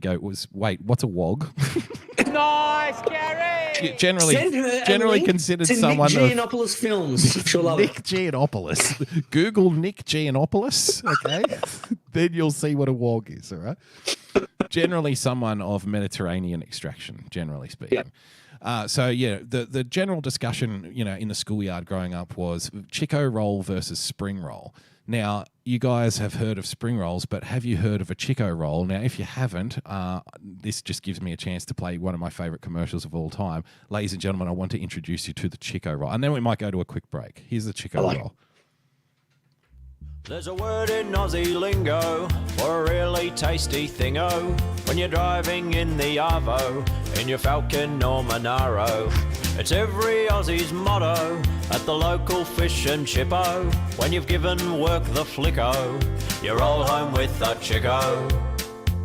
If you're a muso or a journo, an ambo or a garbo, a drongo or a dero, get a Chico from the servo. If you're a Jimbo or a Jono, a Margo or a Rocco, a Watto or a Dicko, we all roll home with Chico.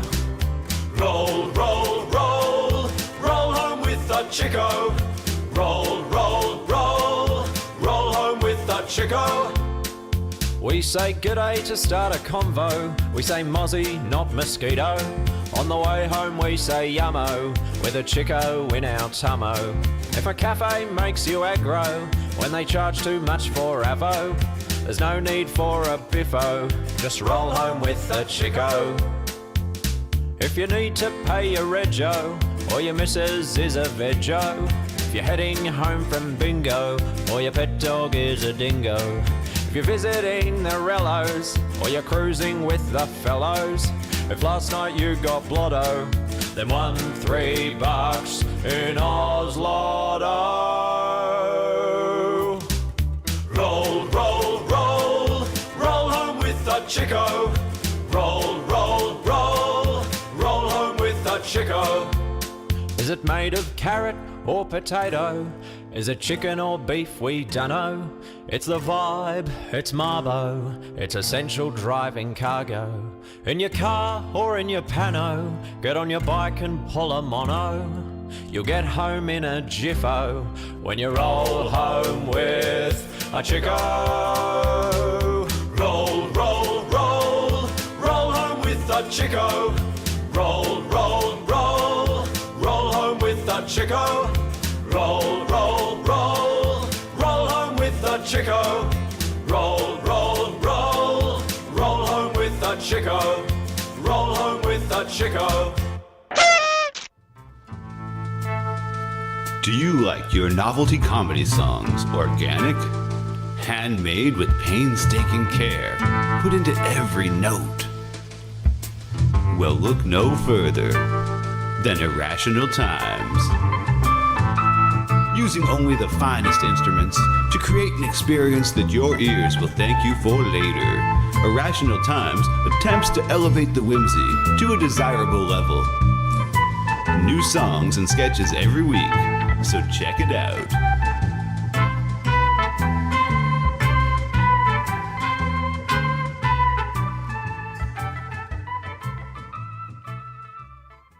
There's a place that we can go to watch old things.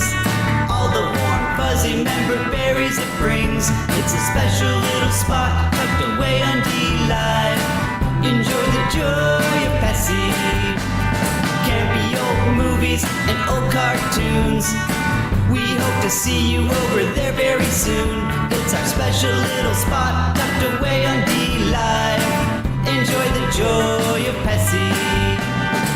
When we were kids and there wasn't any school, we'd sit and watch all the best cartoons, eating cereal until it was noon. We never thought that 30 years later it'd still be cool. Saturday night and cheesy movies, the ones that used to show us boobies. It's our special little spot tucked away on D-Live. Enjoy the joy of Pessy. Enjoy the joy of Pessy. Enjoy the joy of Pessy.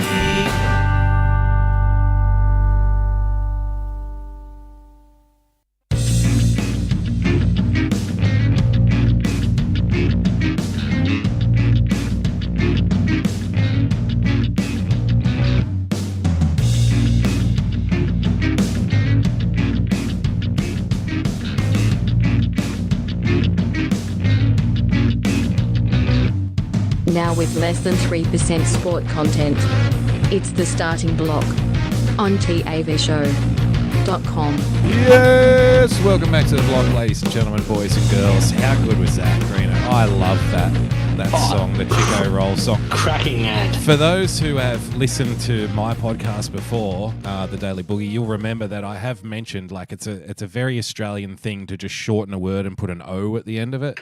O-E-I. Yeah, and that song is literally just, every single line is, get a Chico from the servo, Drongo, Blotto. It's non-stop. Yeah, Jono, Robbo, Dicko, Geno, it's just fucking fantastic. This program brought to you by Damo and Greeno. I mean, we literally are like... we are the Chico Roll ad. Yeah, so fucking fantastic. That is one of the great ones, I think, like of all time. That's a proper jingle. That's not a jingle. Ad. That's a fucking song. Wow. That's like a song, yeah. I was expecting a 30-second ad, and I'm like, that didn't go for 4.5 minutes. Yeah, it's a 2.5 minute song. I remember the first time I watched it watching TV, Greeno, and it just kept going and going and going. And I forget who I was watching it with. It would have been a couple of mates or something. And our jaws were on the floor. Like, what the hell is this? You know what I mean? This is fucking amazing. This is Chico Roll ad. Yeah. And I think my favorite bit is where he's talking about... I forget the line. What's the line again? Where he's like, I'm not going to play it again, but I'm just going to skip back to, where is it? Here it is. Is it made of carrot or potato, chicken or beef? We dunno. I looked it up. Yeah. What is it? Chico Roll is filled with cabbage, barley, carrot, green beans, beef tallow, wheat cereal, celery, and onion. Okay. Nice, Gary! The filling is partially pulped and enclosed in a thick egg and flour pastry tube, and then deep fried in veggie oil. At its peak, 40 million Chico Rolls were sold in Australia annually. 40 million Chico Rolls. Wow. Yep. There you go. It was in the 60s and 70s when we didn't understand what food was. Well, it's amazing. They're still going now, though. They're still around. They are. They still sell 15 million a year, which is fucking no small order. It's an Aussie company, proud Aussie company. So there you go. It was created by a Boilermaker who created food wanted to become a caterer for a footy match, and he wanted something someone could hold while they're watching the footy. Wow, there you go. Necessity is the mother of invention, Greeno. Yeah, 100%. Wow. So there you go. A little Australian ingenuity there. And it is like the quintessential footy food, really, isn't it? Like, people get a Chico. Well, like the ad meat says. Pie. Yeah, meat pie, but Chico roll. Meat pie, sausage rolls, Chico roll. How many Chico rolls would you have got, Greeno? I remember back in my TAFE days when I was doing TAFE, you'd get off the train and it was Granville, Granville train station, pretty fucking dodgy place, right? And, before you jump on the train home, you stop in at the fucking Wog shop and grab yourself a Chico roll for the train ride home, Just a little snack to tide you over. Train ride. That's right, because you might be on the train for an hour because of our terrible public transport. It's a 5-minute train ride, takes an hour. That's how right. public transport works. So you better get a Chico roll into you because you don't know how long you're going to be fucking standing there in that filthy, disgusting train, right? Could be a while. Yeah. With no aircon. That's it. So grab yourself a little Chico roll. And the thing about the Chico roll is it's not like the kind of food, how some foods, Greeno, like you have to eat it while it's hot. That doesn't apply to the Chico roll. You can keep a Chico roll, like it can be sitting next to you for an hour. Yeah, and it's the exact same texture, 2 days later as it was. Nothing changes. That's why I was puzzled by what was in it. I'm like, because those things just last there. Like, I've seen something put in a Bain Marie at 8 a.m., still there at 6 p.m., no obvious change in its appearance. That's right. It looks that the always same. concerns me. It looks the same. Yeah, that's the mystery. That's the beauty about the Chico roll. You don't really know how long it's been there. It could be a day or a week, and it looks the exact same. It looks the exact same. Whereas the hot dog at the servo, you knew how that thing, how long that one had been there. That's right. They're like, no, mate, they're fresh. And I'm like, they're not fresh, buddy. We can tell. Yeah. You just can't tell with a Chico roll. No, there you go. Roll home with a Chico. Fucking fantastic. Exactly. It's been years since Damo, had an idea throughout the course of the week. I've been watching this doco on the Comedy Store. Doco with a Chico. Doco. Doco with about the Comedy Store, and then they ran out of amusing things to talk about the Comedy Store, so they had to the Comedy Store the one in New York or the one in LA? LA, right? Yeah. The one that was owned by Pauly Shaw's mother. Pauly Shaw's mother, really? Yep. Really? Mrs. Shaw. Eh? Yeah, Mitzi Shaw, was the owner and helped discover, a lot of the comedians. But you're not Pauly, unfortunately. she spat Pauly into our lexicon, unfortunately. She birthed him onto us. And so they ran out of stories to tell. So then I'm talking about podcasting, and it got me thinking, because they were talking about, Joe Rogan came up with this amazing idea and he was on the forefront, blah, blah, blah. We've been doing podcasts for fucking almost as long as Joe Rogan has. Yeah. Like, we started putting together our little I wouldn't go around telling show. people that, by the way. No. Bring that up. But it got me thinking about, like, where things have gone. Because we got into the podcast game before it was popular, you know what I mean? Like, we were putting out podcasts and we were on, what was the one? We're still on it. Podbean, yeah. Yeah, it was kind of before Apple, things were on Apple and podcasts were on Apple and you could download them through there, and obviously before Spotify and before all those things. So Podbean was where you went to get your podcasts. It was one of them, yeah. It was. Yeah, I think we ended up. I think we ended up choosing Podbean in the beginning, and we would have been one of the first fucking adopters of it, I guess. But I think we chose it in the beginning. I chose it anyway because it was the easiest one to use. Like I investigated all of them, like the UIs of all of them, and I'm like, this one's pretty easy. I just upload the file and go bang, bang, bang, it's done. Yeah. So that's really why we're still there now. It's just because I'm too lazy to change it. Happy days. It's fine. Now there's 7,000 different places you can get your podcasts, and it's all that. But we were one of the early kind of things, but we kind of missed the ship because back then we probably had more listeners than we do now, and we've been doing this thing for the better part of 12, 13 years now. Yeah. Which got me thinking, everything old is new again. Okay. I'm proposing, hear me out here. We stop the podcasts, but we release every episode on vinyl. Nice, Gary! Imagine having to wait for the block on vinyl. 2.5 hours of us on vinyl. It'd be a very, very wide vinyl. Well, couldn't we do EPs, Greeno? Like, not EPs. Like, what are the little ones? You got LPs and EPs, don't you? We got a wicket. Oh, nice one, Boland. So you've got LPs. Gone 61. It's Erasmus. Oh, so he called it not out actually. And he called it not out. Got overturned. So that's all good. And what is that lunch now? Is it? Or? Yeah. Because it's just gone lunch. Yeah. So that was the last over before lunch. Nice work, Scotty Boland. Now we've opened them up though. Now we should be into them in order, and we should run through them. Bit of basketball time. Yeah. LPs, EPs. Yeah, we could go either. We could go maybe segment 1 as an EP. And then do the whole episode as an LP. Yeah, right. Limited edition versions of certain episodes. Well, I mean, on the upside, it's relatively cheap to make. You can still make your own vinyls these days. There we go. And it's fairly easy to do. Like, you can still buy all the gear. The problem for us is that we have 5 listeners that go from Sweden to America to fucking Vietnam, all right, and everywhere in between. So the shipping alone, like to send one EP to each of our 5 listeners, would cost more than it does to host a podcast for 10 fucking years on the Nice, Gary. Just put it out there as an option. Yeah. Like, let's not dismiss it immediately. Right. Let's put that one in our pockets as an idea. Okay, it's in the I'd rather be on the pioneer of the podcast vinyl movement. Jenny B in the chat saying 8-track, Greeno. We should go back to 8-track. 8-track. Fucking now we're talking. We could do cassette. What about singles, Greeno? We could do like a mixtape.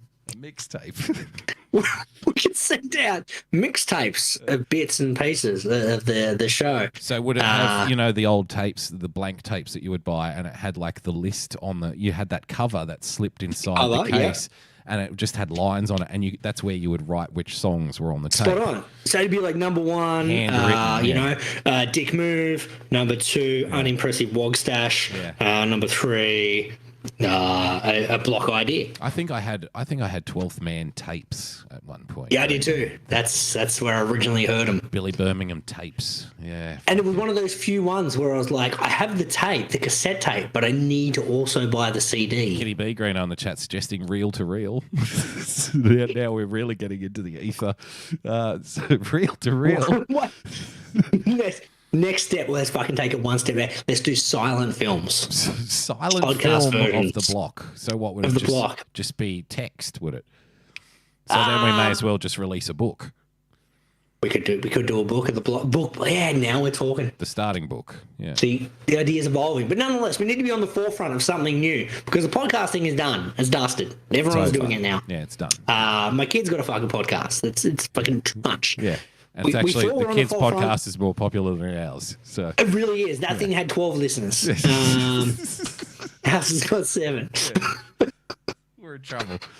All right, we'll look into it and we'll promote it on Gooden.life. By the way, don't forget you can catch us on Gooden.life. Currently under construction, but I've been told by the IT department down at Gooden.life that it should be up and running any minute now, Greeno. So, yeah, looking forward to that. So, yeah, stay tuned to Gooden.life for the updated release date of the upcoming Starting Block vinyl series. Okay, fantastic. Collector's edition.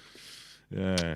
What do you want to move on to? Do you want to do a different Wolf of Wars? I want to talk about Unity Day because we had a big development during the week in regards to Unity Day. We did. Yeah. Just because we miss a show doesn't mean we're not working in the background, guys. That's right. Yeah. Like, the wheels are always in motion on this particular program. Things are always happening. Oh, I thought you were going to run with it. No, I realised I interrupted you when you were about to run something, and I better shut my fucking mouth and let you do your bit. No, that's okay. So we had a development during the week because last week you'll remember we were discussing Burke Bacharach. No, we weren't. No, we weren't. No, the week before. That was the bit we were chatting about. That's what? Last week we were talking. Last episode, which was the last season of the block. Yeah, last season of the block. Yeah. We had Tonya Todman from Healthy, Wealthy and Wise. Tonya Todman from Healthy, Wealthy and Wise is getting involved at the recommendation of Huey. Yes, Huey Hewitson, Greeno, the famous celebrity chef. That's right. And then we also, but then the last episode, my apologies, we brought in Nelly Furtado. Yes, to make who's frittatas. Who's going to make frittatas While singing whilst I'm also Like a overseeing Bird. Whilst also overseeing the aviary we're going to have. Yeah, so she's going to be in the aviary with the birds, obviously. She's going to be making frittatas while singing I'm Like a Bird, but we discovered that if she's going to, because I didn't know at first she was going to be in the aviary with the birds, so I thought she'd be outside the aviary. But because she's going to be in the aviary, we're going to have to hire somebody to hold an umbrella over her, otherwise the birds are going to be shitting all over the frittatas, Greeno. And we don't want that. Exactly. We definitely don't want that because we've had our issues with food safety before. And once again, I'd rather avoid the health inspector coming up and giving us another strike, because 3 strikes we're out and we're already 1 down thanks to fucking Dean Hutton. You don't know. You don't know the amount of money we had to pay out to parents to pay them off for their children being scolded by Dean Hutton and his pots. Oh, the civil lawsuits. Oh my God, so many. Almost ruined Unity Day for everyone, Greeno. Almost. Yeah. But thankfully we had enough cash in the bank. That's right. From all that sweet vinyl money. Yeah. We were all going to be able to pay them off. Yeah.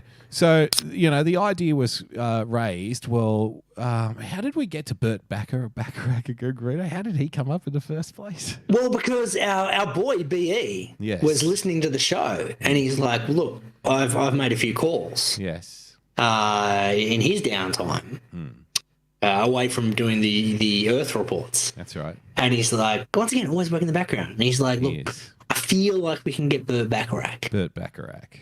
To which we replied, we all know his name because we were talking about, I know Burt Bacharach, the name, but I can't tell you anything that he's sung. I just know that he's been regarded as a famous singer, but I can't think of him singing anything, right? And did we end up discovering what he has sung? What were some of his hits, Greeno? Did we go through? It's irrelevant because then we also realised Burt's dead. Yeah, he's been dead for a while, unfortunately. Been dead for a year. Died earlier this year. So then I had the idea. Well, look, last year we had this great success when we brought out the Kenosha Kickers. Minus obviously Gus Polinsky. Who's obviously also dead. So we brought JD Fortune out to stand in for Gus Polinsky and the Kenosha Kickers at last year's Unity Day. And I don't want to disparage the work that JD did because he did a fantastic job. Don't get me wrong. Yeah, right. But I didn't feel like Polka was up to the level that Gus would have done it. Like it was a fine substitute. Oh, I thought you were going to say it didn't give JD a chance to show off his range, but you're actually saying that JD couldn't hold a candle to Gus Polinsky. Couldn't hold a candle to Gus Polinsky, correct. It was unfortunate. I was hoping for more. He may be able to replicate Freddie Mercury, but he's no Gus Polinsky. He's no Gus. That's all I'm saying. Yeah, there's only one Gus Polinsky. So we thought, well, look, the fans were somewhat happy with the Kenosha Kickers, a little less happy with JD Fortune as Gus Polinsky with the Kenosha Kickers. So we thought, look, we're good guys. Why don't we give JD Fortune another chance, Greeno? Why don't we give him another shot?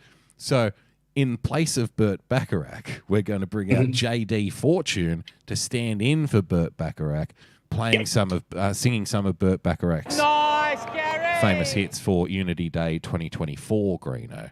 With Nelly Furtado. It's actually turning into quite the musical Unity Day now. We've got Nelly Furtado making frittatas in the bird aviary singing I'm Like a Bird. And now we've got JD Fortune standing in for Burt Bacharach singing some of Burt Bacharach's favourite tunes. Now, the suggestion was also made by B from the UK. Well, why don't we blow the dust off the old robotic dildo stall that we had in Unity Day 1, Greeno, because that's still sitting around the back of the house somewhere. Still in storage. Yeah, still in storage, gathering storage dust. Fee for that. That's right. So why don't we break out the old robotic dildo shed? We'll re-erect it. And we can get Burt Bacharach, a.k.a. JD Fortune, as Burt Bacharach in the Burt Bacharach crack back and sack wax. Nice, Gary! So kind of like a bit of a beauty salon out the back there. A little bit of a beauty salon. Now, we ran this past JD Fortune's management, and you would be surprised to know, Greeno, you would think JD would be up for anything these days. Yep. because let's be honest, the offers probably aren't rolling in for JD. Not coming in thick and fast. The fact that he took especially up the not after, especially not after last year's performance with the Kenosha Kickers. Yeah. You know, his value Exactly. only went down. We're giving him another chance. You know, out of the goodness of our fucking hearts here. At the Look, end of the day. we managed to kind of fling Gabriel Gatte back into the lexicon. He's back on MasterChef now. Yeah, that's right. Like, we can work our wonders on JD Fortune, even though things didn't go as well as we would have liked last year. That's right. Don't worry, we're going to keep Dean Hutton out of the stall this year. We're going to up the security to keep Dean out. So we'll give JD another shot. But we ran it past JD's manager, his mum, and his mum said, no, look, JD's not interested in giving people a crack back and whack. Crack back and sack wax. That's right, yeah.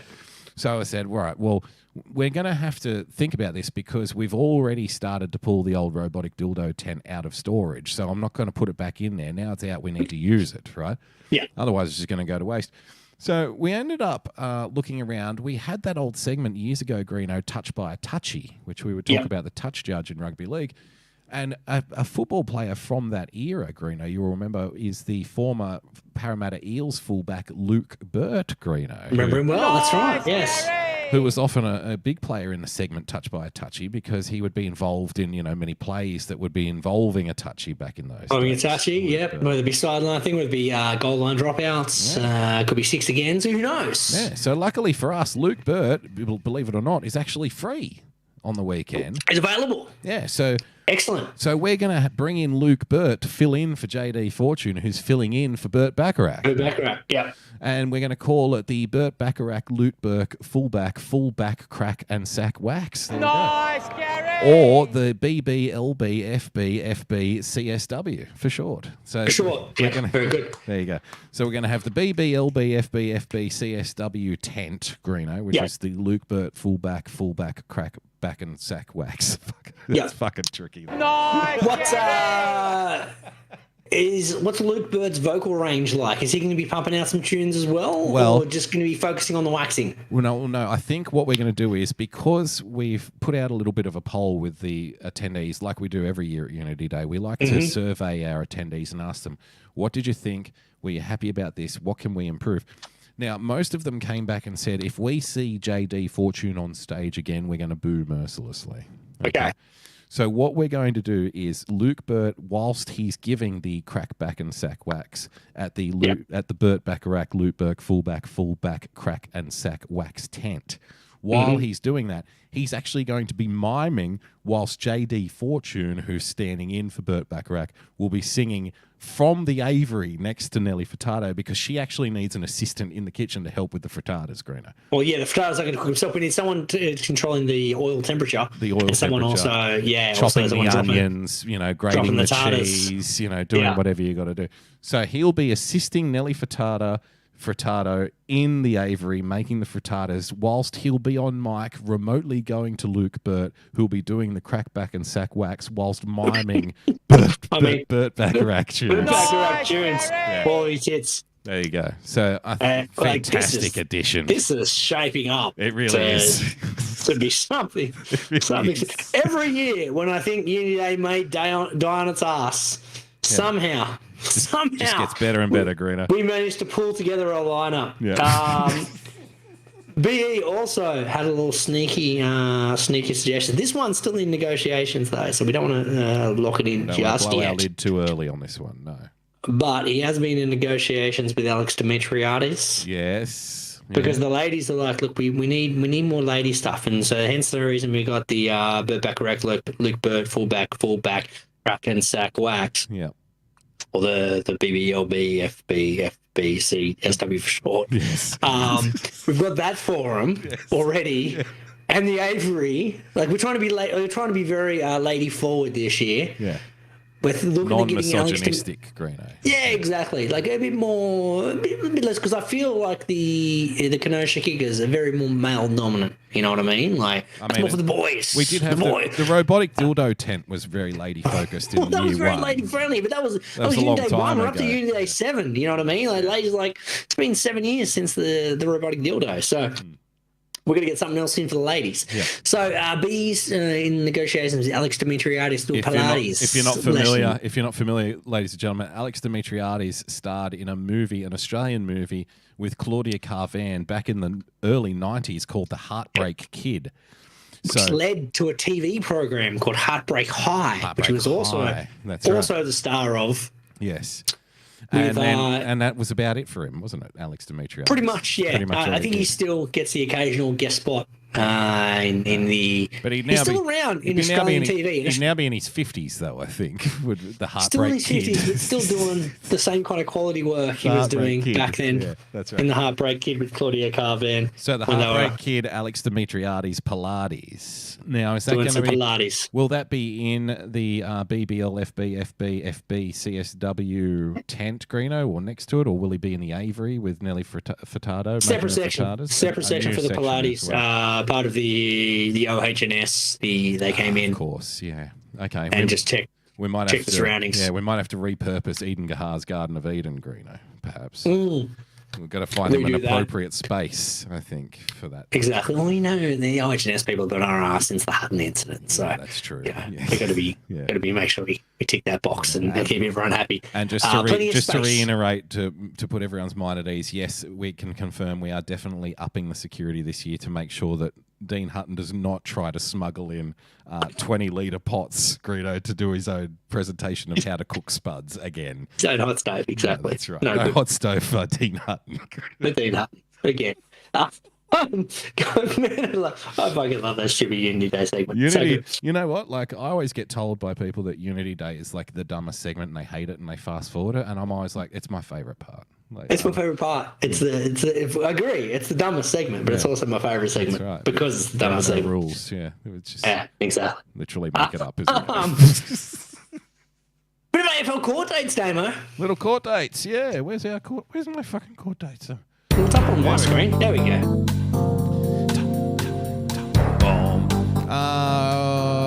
There we go. Richmond Premiership player Marlon Pickett has been arrested and charged over a series of burglaries, Greeno, which targeted commercial properties in Perth during December 22 and January 2023. I guess you've got to keep yourself busy in the off-season, don't you, In the off-season, yeah. Nothing keeps your fitness up. You can't go up like running from the cops, I guess. From the cops. Charges include 4 counts of aggravated burglary, stealing, and criminal damage, Greeno.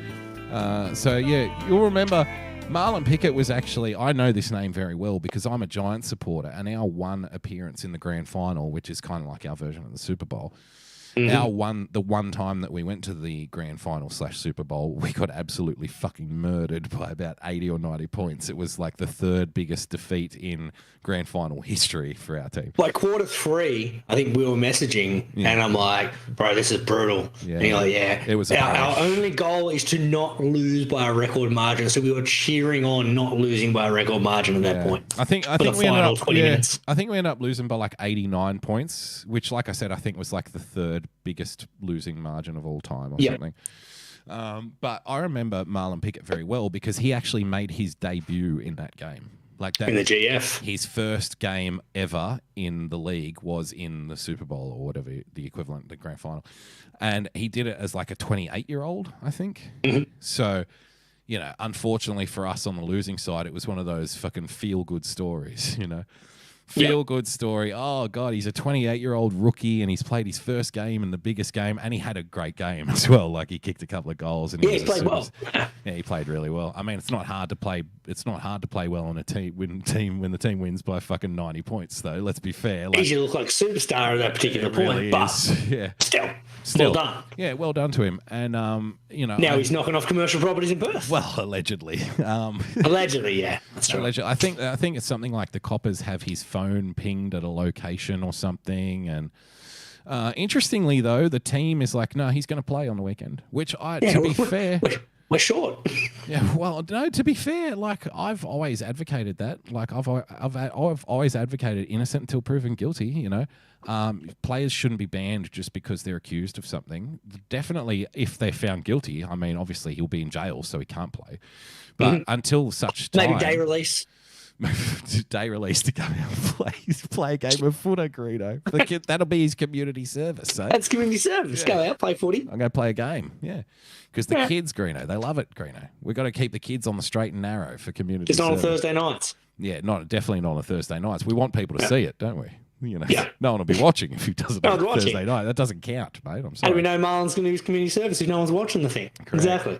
Yeah, so look, he's going to play this weekend, I think, or next weekend. So, I mean, that'll be interesting, you know.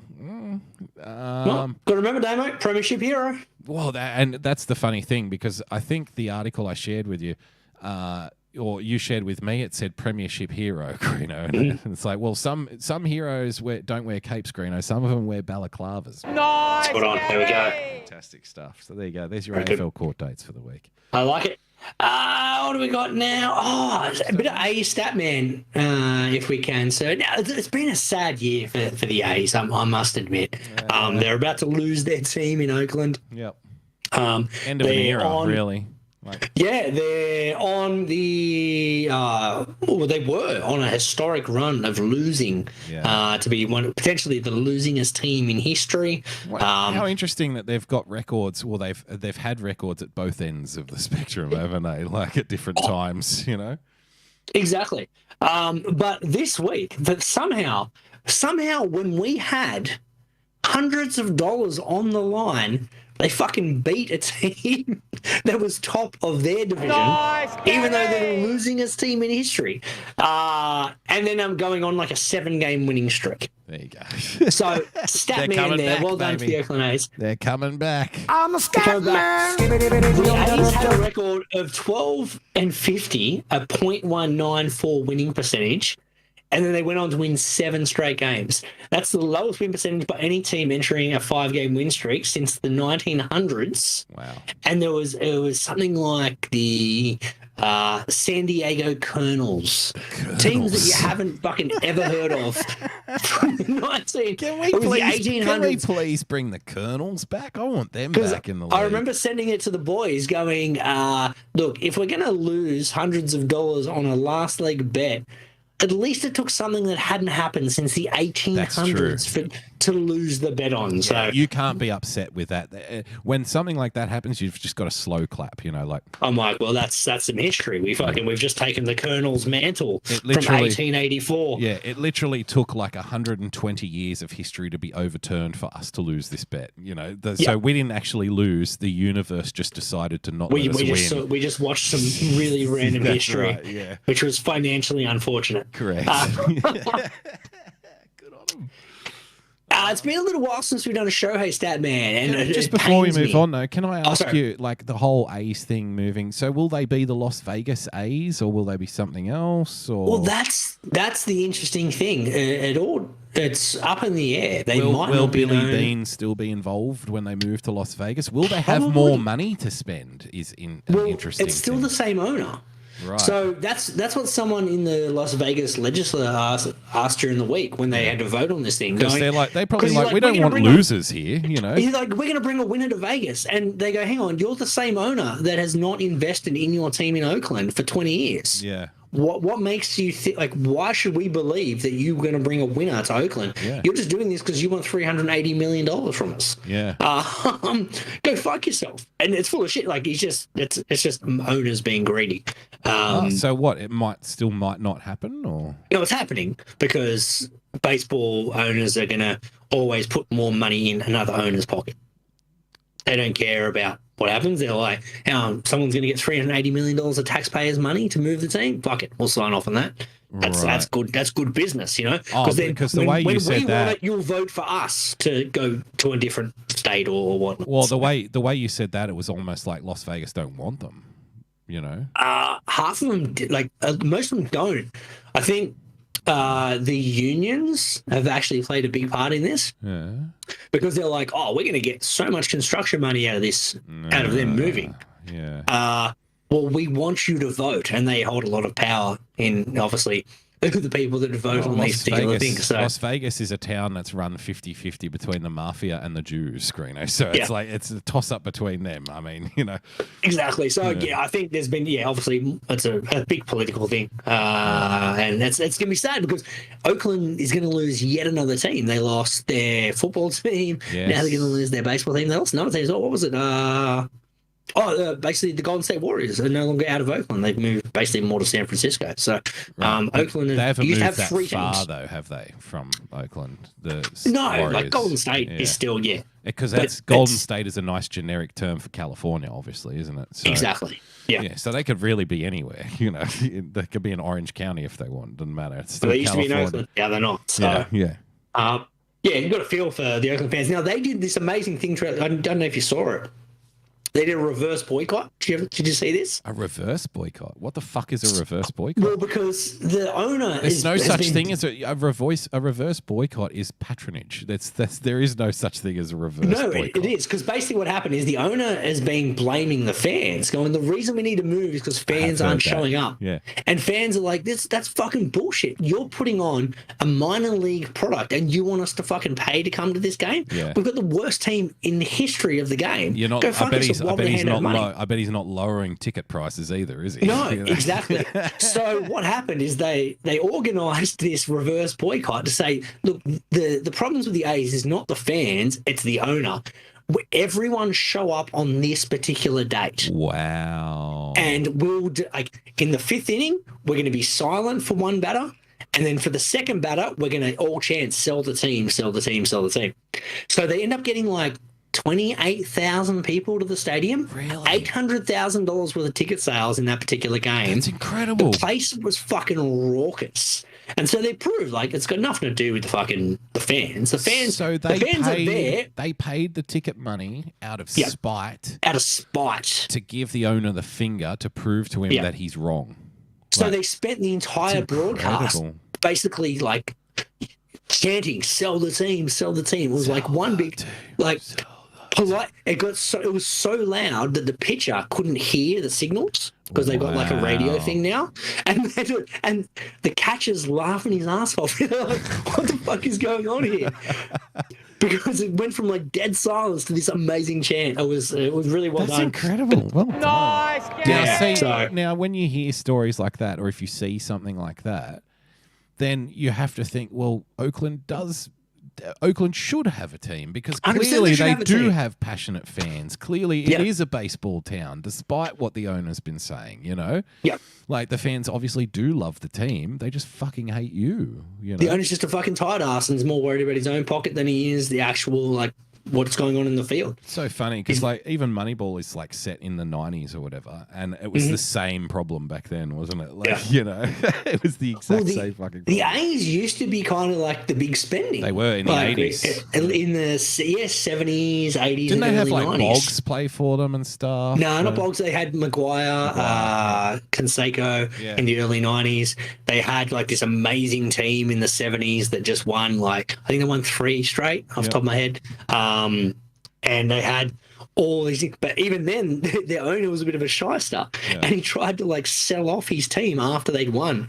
And the trade was so bad because they had I think it was Eckersley. They tried to trade to Boston off memory, and the trade was so lopsided. The league didn't approve it. They're like, hang on, you are getting rid of the best closer in the game because you don't want to pay your salary for a fucking a double A player. No, we ain't signing off this trade. Go fuck yourself. Wow. You pay your salary, you tight ass. Wow. So they've had good players. He had the team. He had the team to win. They could be the Yankees of the 70s onwards if they wanted to, because he had the infrastructure, he had the fans, he had the team. Didn't want to spend money. Didn't want to spend money, but you got to spend money to be the best, don't you? Well, yeah. It doesn't make you the best. I've heard it talked about on a lot of different baseball podcasts I listen to, but it just gives you that leeway. You can make a mistake for those small market teams with a small budget. If you invest in a player and that goes tits up, that ruins a small market team because they're like, fuck, well, we can't, we got no more money. The big market teams can invest in 10 players. They can all go bust, and they're like, well, we'll just release them and buy another player, and we'll just fork out the bill. We don't care. Whereas those small market teams that don't have as big a payroll don't have that luxury. They need to make sure they're getting every single signing right and getting the best value for money they can. Right. It just gives you the luxury to make mistakes, the cash side of things. The biggest payroll doesn't always win the World Series. Like, the Dodgers have had the biggest payroll for the last decade, and they've won one World Series in that time. Yeah, right. Okay. They've also won the most amount of games in that time, but it all counts as rings. So it keeps you competitive regardless. So it gives you a chance. Yeah, well, the great line from the movie, isn't it? No one cares if you don't win the last game of the year. Like, 100%. Yeah. Well, that's kind of half and half true because we're watching a movie about it. So we care. It's just in a different way. Yeah, true. Yeah, very But you interesting do care stuff. about Damo? We care about fucking Shohei Ohtani. We love Shohei Ohtani. Because this dude is fucking, like, just when I think he can't, like, shock me anymore, he finds a way to fucking do it. Yep. Today, he created a new stat that I couldn't even put in the rundown because it was too late. Yeah. He became the first player ever, because he hit another home run today. He's hit like 3 in the last 3 games. He now leads the league in home runs. Okay. He's also the fucking one of the best pitchers in the game. Yes. He's leading the league in home runs. So Shohei Ohtani, you know how he normally like equals records from like 1800 fucking Tucky McD? Yeah.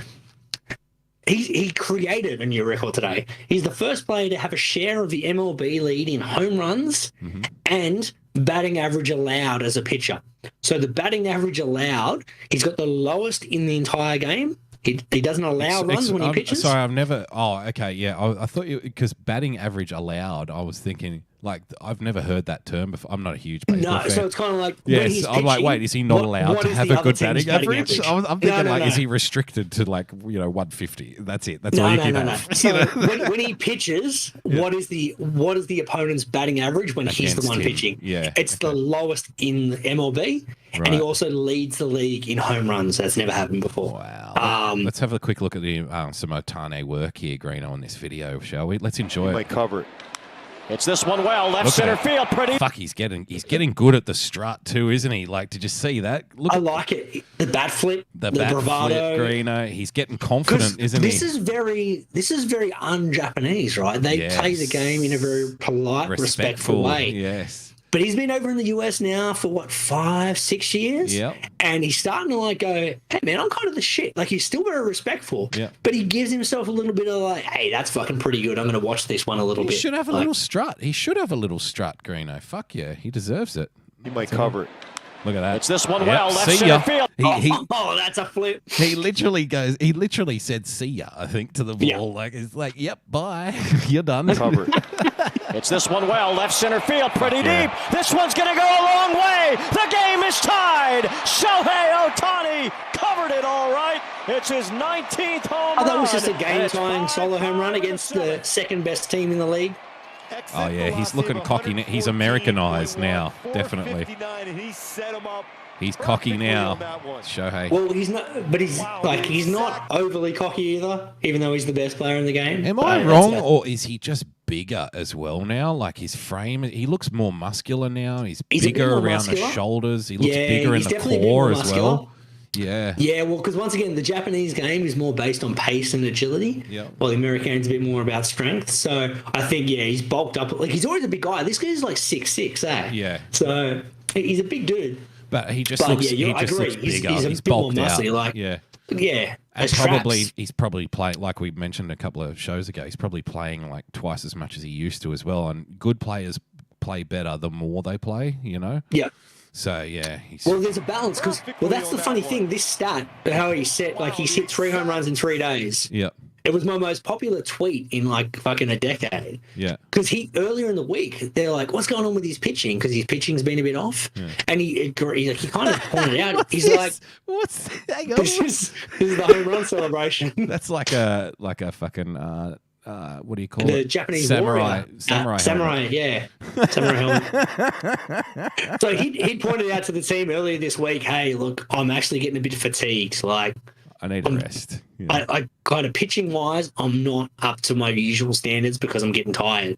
Yeah. And then he went off to hit 3 home runs in 3 games, and I'm like, what would this fucking dude do if he's not fatigued? Like, this is ridiculous. What is happening?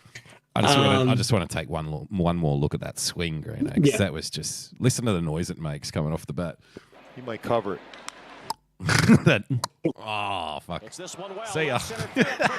And straight, and there's something special too about when it goes straight down the middle as well. Yeah. Fucking fantastic. Well done. Here's another stat man. Last year, Shohei became the first player to finish top 15 in MLB in both home runs and pitching strikeouts in a season since the mound was moved back in 1893. Wow. That's top 15. That was last year. He was the first player to ever do it. He's currently top 3 in each.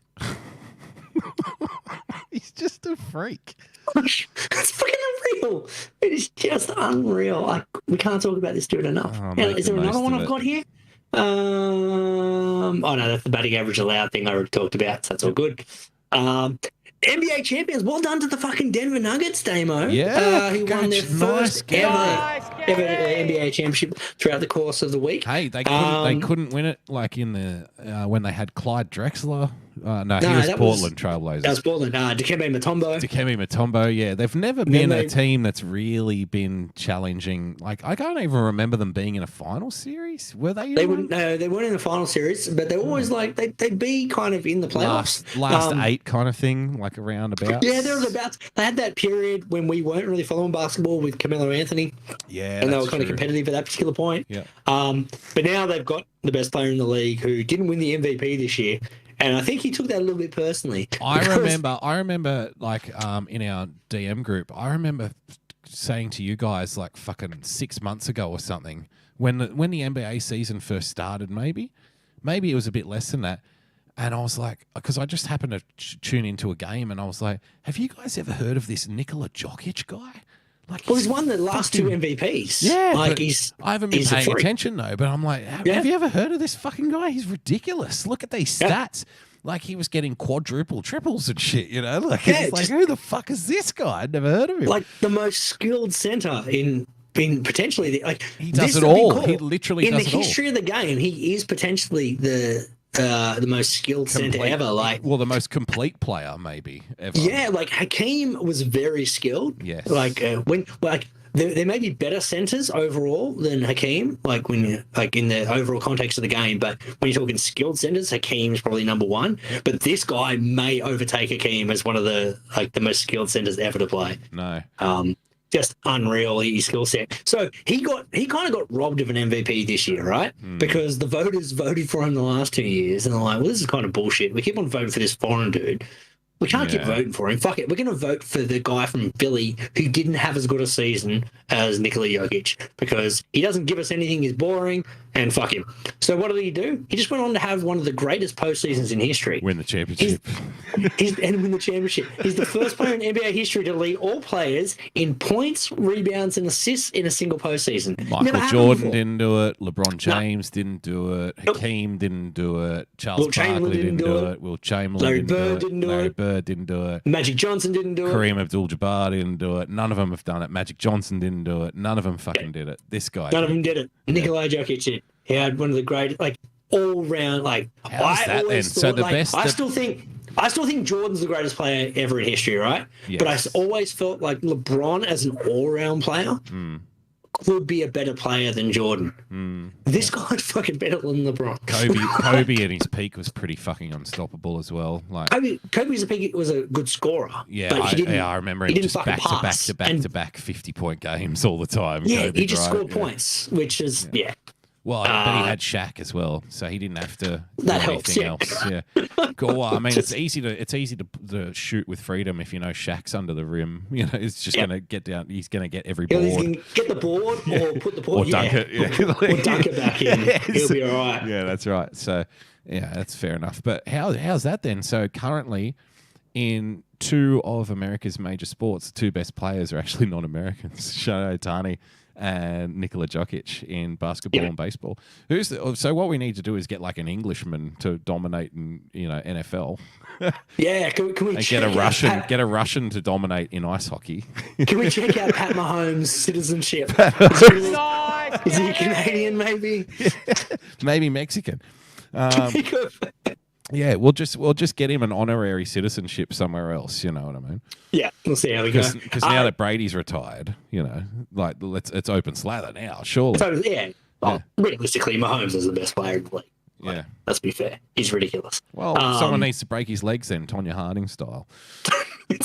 We'll bring in a Mexican. He already kind of runs like he's got broken legs. He's kind of awkward with the run. But back on Jokic, before we wrap up, his post-match press conference is like, this dude is a stone cold killer, right? Like, when the final buzzer goes, when you've won your first ever title, most people fall down, they overcome with emotion. Yeah. There was not one change of emotion in his face. I bet. He went around, just shook players' hands. They interviewed him after the game, and they're like, "It was pretty good. I enjoy. It's good experience." It was like, "I did my job, and now I can go home." I do my job. Yeah, yeah, I did my job. And it's like, man, you just won the NBA championship. Like, you just had the first player in NBA history to lead players in points, rebounds, and assists, and you're like, "Well, I do my job. This is what they pay me for." I do my job. I go home. Like, we all get. And then in the post-match press conference, they're like, "Oh, Nicola, are you looking forward to the parade?" And he's like, "When's parade?" And they're like, "Thursday." He's like, "No, I've got to go home before then." He's not even gonna be there. He ended up going to the parade, and he got up on the mic, and he was pissed as a chook. And he's like, "I know I said I'm not going to parade, but I love this. This is fucking great. I'm gonna stay at parade." Now he's going to be a cocky Americanized foreigner, just like Shohei Greeno. He's going to start strutting. He's just been drinking since Wednesday. Yeah, he's all good. Fair enough. He's having a good time. Fair enough. He also lost his MVP trophy. He lost it, like misplaced it. No, like they go, "Oh, where did you put your MVP trophy?" He's like, "I left it with the manager, and I don't know where it is now." That was it. Just no fucks given. Couldn't care less. I'm not here for trophies. Like, I bet you it's the kind of situation where he's going to go home and it'll be like Balki Baltokamus, and he's going to his mother's a goat herder or something. And he gets home and he'll be like, "Mother, we win championship," and she'll be like, "Shut up and finish peeling the potatoes. We're making stew tonight. Shut up. Your little cousins are here." Something like that. Are there any Americans left in the chat? Probably not. I think we've annoyed them all too much. So, if there is, question, correct me if I'm wrong. Wasn't Jokic, when he was drafted, he rocked up to the draft, like the live draft, and he was the last person there? Well, that should be easy enough. I swear I saw this video throughout the course of the week where, like, he was awkwardly, they were just kind of like he was the last person picked that showed up at the draft. Here we go. His crazy draft night story. Let's have a look. It's going to 6 minutes. Yeah, I'll fast forward it. Sorry. Modern Hoops, you'll get $20 off your first deal. Their number See, one. this is what's wrong with YouTube. And 6 in defensive rating compared to last season. Like, first minute ads. Nikola Jokic has already proven that he is the best big man of all time. And little did he know he would end up becoming the Nuggets' new franchise player. Things you only dreamed would come together. Here we go. Oh, that's right. I have heard that, where his selection was actually made during a commercial break. Oh, it was made during a Taco Bell ad break. That's right. Yeah. So and they awkwardly cut I've back heard that and before. He just had a hat on. Yeah. So yeah, like the draft is a massive thing. Yeah. And for his selection, they're like, "Oh, they're going to draft the Serbian dude. There you go. Fuck it, we'll go to an ad break." They came back and they're like, "Oh, while we were away, the Denver Nuggets have picked arguably the greatest player, Nikola Jokic." Yeah. Nikola Jokic, and they just kind of like showed him. He was just standing there awkwardly. Like, "Oh yeah, all good." Fantastic. Yeah, it was. That's right. It was a fucking Taco Bell ad or something. And then the American media, as they like to do, unfortunately, like they're like, "Oh, have a look at this dude," and they show pictures of him like as a kid, as a little fat, little chubby kid. Yeah. He's going to be terrible. He's no good. Yeah. Yeah. Or scroll down on that tweet. I think go down. Yeah, there. Oh, that's fantastic. Look at this, ladies and it's gentlemen. really- this is There the he is. NBA This is the football. current NBA fucking best player in the league right there. Nice, Gary. Yeah. But they're like, let's replace the symbol in NBA with this. I didn't even notice that. Like, yes. Fuck yes. Fuck yeah, That should be the that's new a NBA nice. symbol. Nikola Jokic. Well done. Fuck yeah. That is brilliant. That's a good. That's a good way to end the show, I think. Yeah, just a quick little shout out to Ange Postecoglou, Greeno. Oh yes, Yeah, Tottenham, right? Yeah, Tottenham Hotspur. So Ange Postecoglou, famous Australian coach, coached a couple of Australian teams here. I think he coached Melbourne Victory to 2 or 3 championships. He coached Brisbane Roar to about 3 in a row. Went over to Japan, never coached in Japan before, took a team from like the bottom of the table and coached them to a championship as well. Went over to Australia to the World Scotland. Cup. He coached Australia into the World Cup, and at the World Cup, he went over and coached Celtic, who had just lost the year before to Rangers. Celtic had won 9 in a row and then lost to Rangers. He came back in and he won the domestic treble this year, which is the premiership and both of the cups in the league in one season. And he won the league 2 years back to back with Celtic, and then he's now been picked up by Tottenham Hotspur in the English Premier League, Greeno. So first, And ironically, people questioning the signing. Of and course. It's like, have you not looked at his track record? Wherever he goes, he No. fucking wins. This is to be 100% expected, Greeno, because in the English Premier League, it's the richest league in the world and the most famous league. They don't care about anyone who isn't like a world famous fucking prima donna football coach who's, they like their Jose Mourinho and Conte and stuff.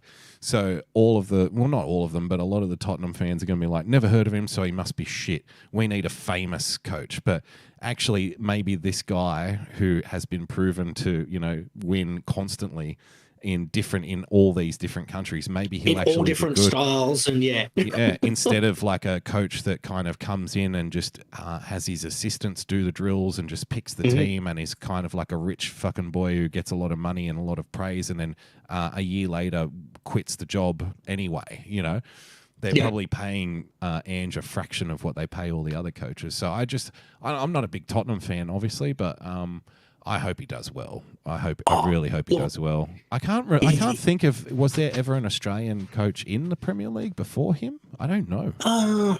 If there is, that's definitely there was, we wouldn't strong know knowledge. about Yeah, not something we remember, but this is it's definitely a marquee signing from an Australian standpoint. Where, we heard about it. Like, hey, wait, this seems like a big deal. This is very good. Definitely a big deal. So good luck to Ange Postecoglou. Hope he does well. I hope he goes out and kicks ass like he did everywhere else he's gone. Yeah, So fucking oath. no doubt. Fantastic. All right. We got no plugs. We don't sell anything. No, that's it. We're out of here. So till next time. See you guys next week. Bye. We'll always be bosom buddies, friends, sisters, and pals. We'll always be bosom buddies. If life should reject you, there's me to protect you. If I say that your tongue is vicious, If I call you uncouth, it's simply that. who else but a bosom buddy will sit down and tell you the truth?